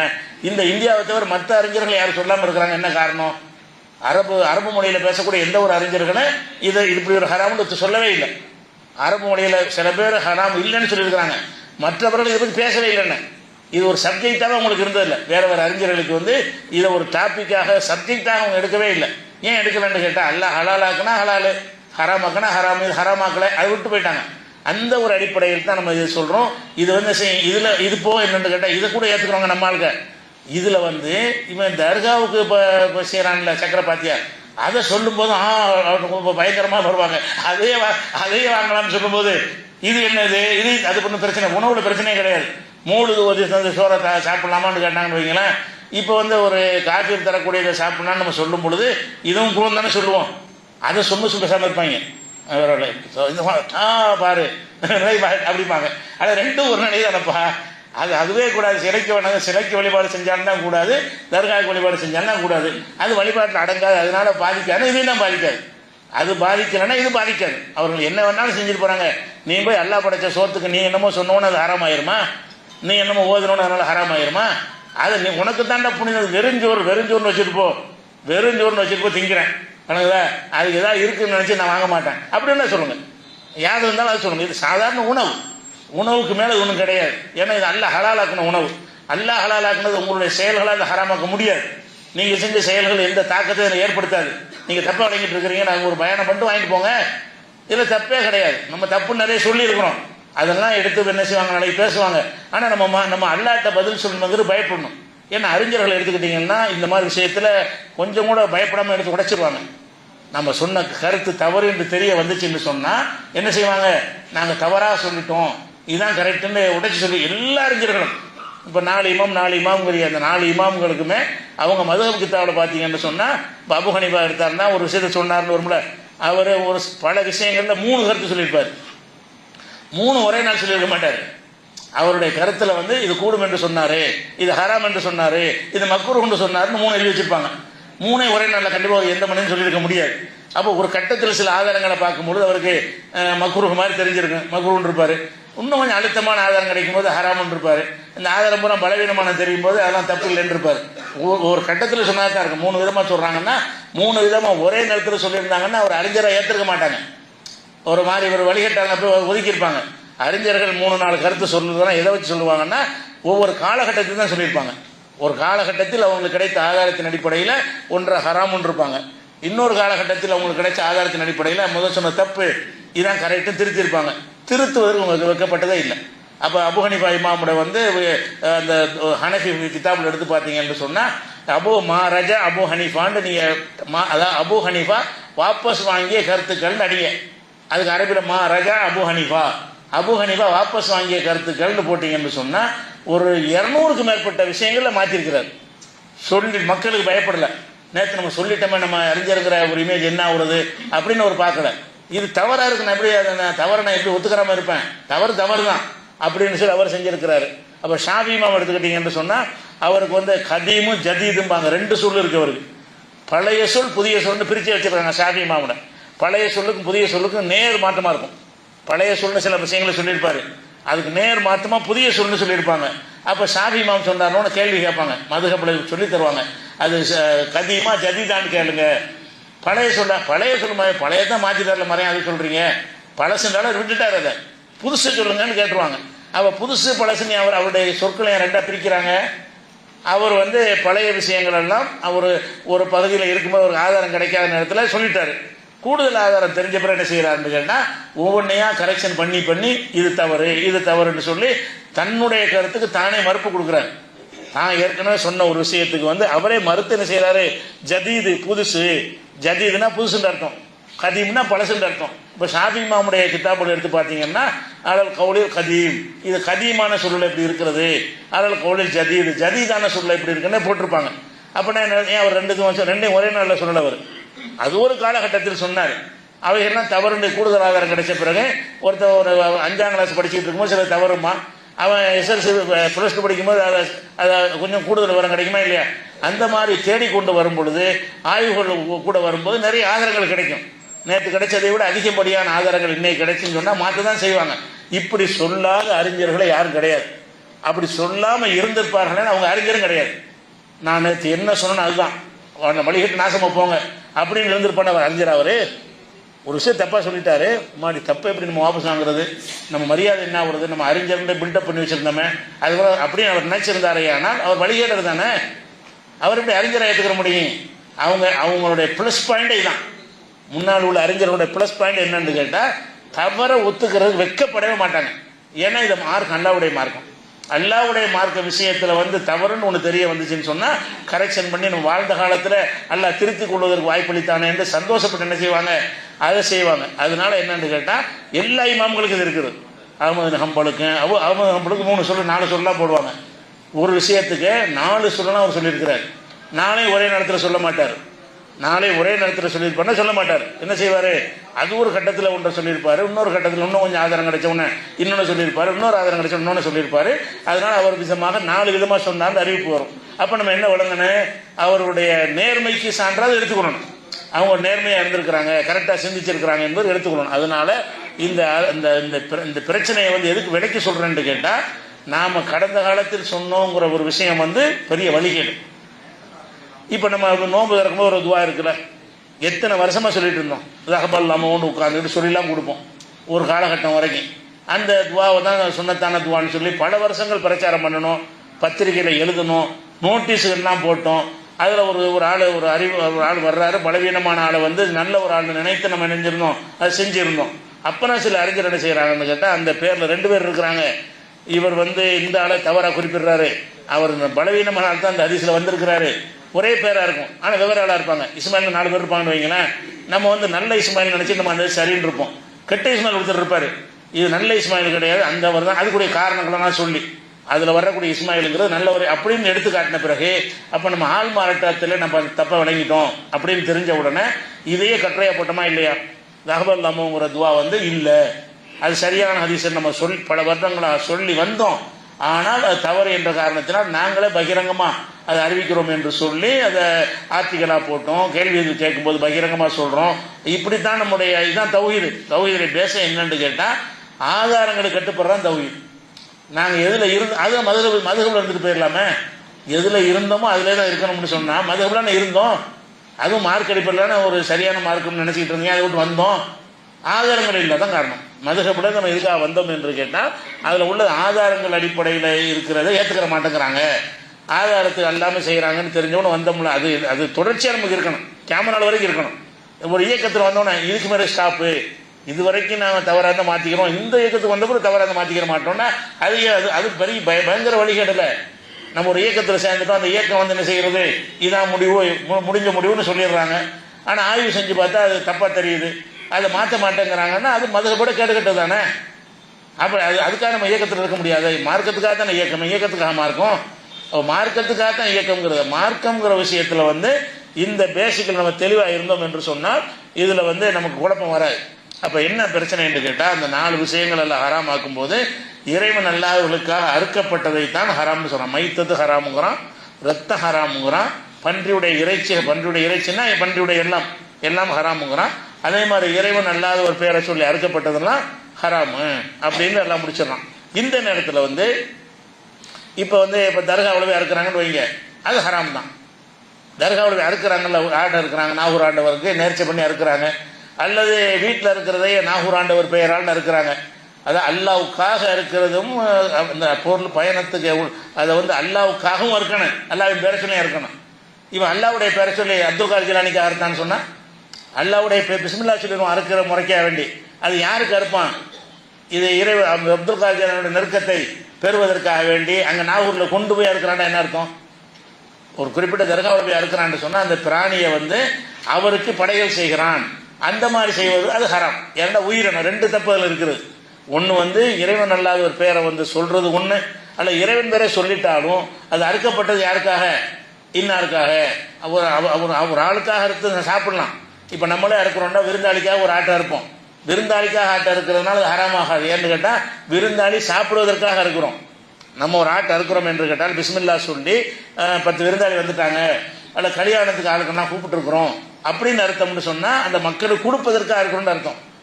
நாகூர் ஆண்டவருக்கு இருக்கிறோன்னு அவர் திங்கிறக்கானி அறுக்கிற, இறைவன் மாதிரி வச்சு அறுக்கிற. நாகூர் ஆண்டவருக்கு அறுக்கிறோன்னு சொன்னால் நீ அறுத்துட்டு போ. இதை உதாரணம் காட்டுவாங்க. அப்போ விருந்தாளி அறுக்கிறீங்க, அவருக்காக அறுக்கிறீங்க, இவருக்காக அறுக்கிறீங்க அப்படின்னு கேட்பாங்க. அவருக்காக தான் அறுக்கிறோம், அவருக்காக அறுத்தபடி அவர் திங்கிறாரு, அவர் சாப்பிட்றத கண்ணால் பார்க்குறோம், அவர் சாப்பிடுவதற்கு அறுக்கணும்னு அர்த்தம் தெளிவாக தெரிகிறது. நீங்கள் நாகூர் ஆண்டவருக்குன்னு அறுக்கிறது அவர் திங்கிறதுக்கு அறுக்கிறீங்க, அவர் வாங்குவாரா, அதை கேட்பாரா, பெற்றுக்கொள்வாரா, இருக்க மாட்டார். அவர் என்ன அவருடைய திருப்தியை பெறுவதற்கு இருக்கிறீங்க, அவருடைய திருப்தியை பெறுவதற்காக வேண்டிய. அதுவும் அந்த வசனத்தில் ஒமா துபிக அலன் முசுபி, அந்த சிலைகளுக்காக அறுக்கப்பட்டவைகளும் அது ஹராம் என்று அதில் சேர்த்தெல்லாம் என்ன செய்யறான், தெளிவாக சொல்லி காட்டுறான். அதனால இந்த தர்காக்களுக்கு நேர்ச்சை செஞ்ச கோடியை நேர்ச்சை பண்ணுறது, அது மாதிரி ஆடு மாடுகள் நேர்ச்சை பண்ணுறது, அவளுடைய பேரை சொல்லி அறுக்கிறது, அல்ல அல்லாவுடைய பேரை சொல்லி அறுத்துட்டு அதன் மூலமான ஒரு நெருக்கத்தை அவங்கள்ட்ட எதிர்பார்க்கிறது. இந்த ஆட்டை அறுக்கிறது எதுக்காக வேண்டி? அப்துல் காதர் ஜிலானியுடைய திருப்தியை பெறுவதற்கு நான் அறுக்கிறேன். அப்படியே இருக்க முடியும், அப்படியே இருந்து அல்லாவுக்கு தான் இருக்கணும். அப்படி அறுப்பதாக இருந்தால். ஆனால் அது ஒரு மனிதருக்காக இருக்கலாம்னா எதுக்கு வேணாலும் இருக்கலாம். ஒரு ஃபங்க்ஷன் இருக்கலாம், ஒரு நீங்கள் திங்கிறதுக்காக இருக்கலாம். நம்மளே ஆடை அறுக்கிறோம்னா எதுக்கு இருக்கிறோம்? அல்லாவுடைய பேரை சொல்லி அறுத்தா நம்ம திங்கிறது தானே இருக்கிறோம். நம்ம திங்கிறதுக்காக அறுத்துட்டான் ஹராம்னு சொல்ல இயலாது. அது எந்த ஒரு அர்த்தம், அதுக்கு ஒரு நோக்கம் இருக்கும். அந்த நோக்கத்துக்கு செஞ்சால் தப்பு இல்லை. அந்த நோக்கம் என்ன நோக்கமாக இருக்கக்கூடாதுன்னா இறைவன் இடத்துல ஒருவரை வைக்கக்கூடியதாக இருக்கக்கூடாது. அந்த நோக்கம் எந்த நோக்கமாக இருக்கணும்னு கேட்டால் மனிதர்கள் இடத்துல வைத்து செஞ்சால் அது குற்றம் கிடையாது. ஒரு ஆட்டை அறுக்கும்போது இந்த ஆட்டை அறுக்கிறோம், நாங்கள் தான் திங்க போகிறோம், ஆனால் இந்த ஆட்டை அறுப்பது அவருடைய அன்பை பெறுவதற்காக, எனக்காக இந்த அடியான் செஞ்சார், என்னுடைய சீடர் இந்த ஆட்டை அறுத்தாருன்னு ஒரு திருப்தி அடைவாராம். யாரு? நாகூர் ஆண்டவர் திருப்தி அடைஞ்சு அல்லாட்ட நமக்காக பரிந்துரை செய்வாராம். அப்படின்னு நினைக்கிற பாருங்க. அதனால தான் கூடாதுங்கிறோம். அதனால இந்த தர்காக்களில் உள்ள விஷயங்கள் உயிரினங்களை பழியிடுறாங்கல்ல, ஆடு மாடு கோழியை காணிக்கையாக கொண்டு கொடுத்தாலும் சரி, அதை அவங்க பேரை சொல்லி அறுத்தாலும் சரி, அல்லாவுடைய பேரை சொல்லி அவங்க திருப்தி பெறுவதற்கு அறுத்தாலும் சரி, பேர் சொல்றது அல்லாவுடைய பேர், அவங்க திருப்தியை பெறுவதற்கு அறுத்தாலும் அது ஹராமு. அதை நம்ம என்ன செய்ய மாட்டோம், சாப்பிடவே மாட்டோம். அது வந்து பச்சையாக ஹராமாக்கப்பட்ட, குர்ஆன் மூலம் ஹராமாக்கப்பட்ட ஒரு விஷயம். அதை விளைவிக்கணும். அதில் ரசூலுல்லாஹ் எந்த அளவுக்கு தெளிவாக இருக்காங்கன்னு கேட்டால், ஒரு ஆள் நேர்ச்சை பண்ணிடுவார், அல்லாஹ்வுக்கு தான் நேர்ச்சை பண்ணுவார்.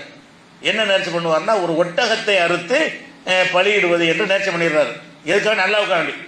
நேர்ச்சை ஏதோ வைத்தபடி ஏதோ குணமாக வருதுக்காக நேர்ச்சை பண்ணுவாங்கல்ல, அந்த மாதிரி நேர்ச்சை பண்ணி என்ன செய்கிறாருன்னு கேட்டால், என்னுடைய இந்த பிரச்சனை தீரும் என்று சொன்னால் நான் அல்லாஹ்வுக்காக வேண்டி ஒரு ஒட்டகத்தை இருக்கிறேன்னு நேர்ச்சை பண்ணிடுவார்.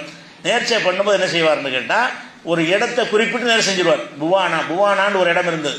அந்த இடத்தில் நான் வந்து இந்த ஒட்டகத்தை அறுத்து அல்லாஹ்வுக்காக அறுத்து வழிபாடு செய்வேன் நேர்ச்சை பண்ணுறாரு. அங்கே வச்சு அறுத்து ஏழைகளுக்கு பங்கிட்டு கொடுப்பார். அதை நேர்ச்சை செய்யும் பொழுது ஒட்டகத்தை அறுப்போன்னு மட்டும் செய்யாமல் புவானான்னு ஒரு இடத்துல வச்சு நான் அறுப்பேன்ட்டு நேர்ச்சை பண்ணிட்டார். நேர்ச்சை நிறைவேற்றுற அளவுக்கு அவருடைய காரியம் நடந்து போச்சு. உடனே ரசூலுல்லாஹ் வந்து கேட்குறாரு, அல்லாஹ்வுடைய தூதரை, நான் வந்து இந்த மாதிரி ஒரு நேர்ச்சை பண்ணிட்டேன், அது புவானாங்கிற இடத்துல வச்சு, அல்லாஹ்வுக்கு தான் நேர்ச்சை பண்ணுறாரு, அந்த இடத்துல வச்சு நேர்ச்சை பண்ணேன்னு சொல்லணும். ரசூலுல்லாஹ் கேட்குறாங்க, அந்த இடத்துல நேர்ச்சை பண்ணுறாருன்னு அந்த இடத்துக்கு எதோ முக்கியத்துவம் கொடுக்குற மாதிரி தெரியுது இவர் அப்படிங்கிறதுக்காக, அங்கே ஏதாவது பிற மதத்தவர்கள் வழிபடும் தெய்வங்கள் ஏதாவது அங்கே இருக்குதா, அந்த தெய்வங்களுக்கு கொடுத்ததா போயிரும்ல, அந்த தெய்வங்கள் ஏதாவது அந்த புவானா இடத்துல இருக்கான்னு கேட்குறாங்க. அதெல்லாம் ஒன்றும் கிடையாது. அவங்களுடைய மத விழாக்கள் எதுவும் அங்கே கொண்டாட நடத்துவாங்களா, மத பண்டிகைகள் நடத்துவாங்கல்ல, அது நடக்கிற இடமான்னு கேட்குறாங்க. அப்படிலாம் ஒன்றும் கிடையாது. அப்படின்னா போய் அறுத்துக்க, சாதாரண ஒரு இடம் தான், சும்மா சாதாரணமாக இடமா இருந்தால் பரவாயில்லை. நாகூரில் போய் அறுப்பேன் ஒருத்தன் சொல்கிறான்டா, எதுக்கு சொல்கிறான், ஆட்டை அறுக்கிறேன் நேர்ச்சை பண்ணுறான், அந்த நேர்ச்சையை நான் நாகூரில் இருப்பேங்கிறான். அப்போ ரசூலுல்லாஹ் இருந்தால் என்ன கேட்டிருப்பாங்க, நாகூருங்கிறிய, நாகூரில் ஏதாவது வழிபாடு விஷயங்கள் இருக்கா ஏதாவது அப்படின்னு கேட்டிருப்பாங்கல்ல. அப்போ அவன் என்ன செய்யறான், மதுரையில் கொடுக்குறான்னு சொன்னால் தப்பு வராது. அவன் மதுரையில் சொந்தக்காரங்க இருப்பாங்க, அதுக்காக செஞ்சிருப்பான். திருச்சியில் கொடுக்குறேன்னு சொன்னால் திருச்சியில் ஏதோ ஏழை மாடை அப்படி நினைச்சு செஞ்சுருக்கலாம். ஆனால் இவன் தேர்ந்தெடுத்தது வந்து நாகூராக இருந்தால், ஏர்வாடியாக இருந்தால், அவ்வளோத்துக்கு தெரிஞ்ச விஷயம், எதுக்கு அது செய்கிறான்னு சொல்லி. அப்போ அந்த மாதிரி நினச்சி ரசூலுல்லாஹ் கேட்குறாங்க, நீ அந்த புவானான்னு ஒரு இடத்தை தேர்ந்தெடுத்தியப்பா, அந்த இடத்துல வந்து பிற மத வழிபாடுகள் நடக்குமா? இல்லை, அங்கே கோயில்கள்லாம் ஒன்றும் கிடையாது. அவங்க தான் பண்டிகை திருவிழாக்கள்லாம் நடத்துவாங்களா? அதெல்லாம் ஒன்றும் கிடையாது. அப்போ அங்கேயே அறுத்துக்கன்றாங்க. அப்போ அந்த அறுத்தல் என்பது வந்து அடுத்த ஆளுக்கு உரியது ஆயிடக்கூடாதுங்கிறது தான் அந்த கேள்வி கேட்குறாங்க. அப்போ வந்து நீங்கள் ஆடு மாடு அல்லாஹ்வுடைய பேர் சொல்லி அறுத்தாலும் சரி, அதை நாகூரில் தான் அறுப்பேன்னு முடிவு எடுத்துட்டியால, அது என்னவாயிரு, அது ஹராம் ஆயிரும், அதை திங்கக்கூடாதுங்கிறது அந்த அதுலேருந்து நம்ம தெளிவாக விலகி கொள்கிறோம். இது ஒரு விஷயமாச்சு. அடுத்தது இன்றைக்கி புது தலைப்பு எடுக்கலை, ஏன்னா அது விலை விரிவு சொல்ல வேண்டியிருக்கனால நேற்று சொன்னது நிறைய கேள்விகள்லாம் வந்துச்சு, சந்தேகங்கள். அடுத்ததாக இன்னொரு அடிப்படையான இது முடிஞ்சிருச்சு, அவ்வளோதான் இறந்தவர்கள் சம்மந்தமாக உள்ளது. அது போக என்ன செய்கிறாங்கன்னா, ரசூல் ஸல்லல்லாஹு அலைஹி வஸல்லம் ஒரு தெளிவாக நம்ம சொல்லி அந்த இது தெரிஞ்சுக்கிறோங்க. அந்த ஹதீஸ் வந்து அபூதாவுதில் 3313, எது இந்த புவானாங்கிற இடத்துல இருக்குன்னு சொன்னது இருக்குல்ல, அபூதாவுதில் இருக்குது, ஆதாரப்பூர்வமான ஹதீஸ்.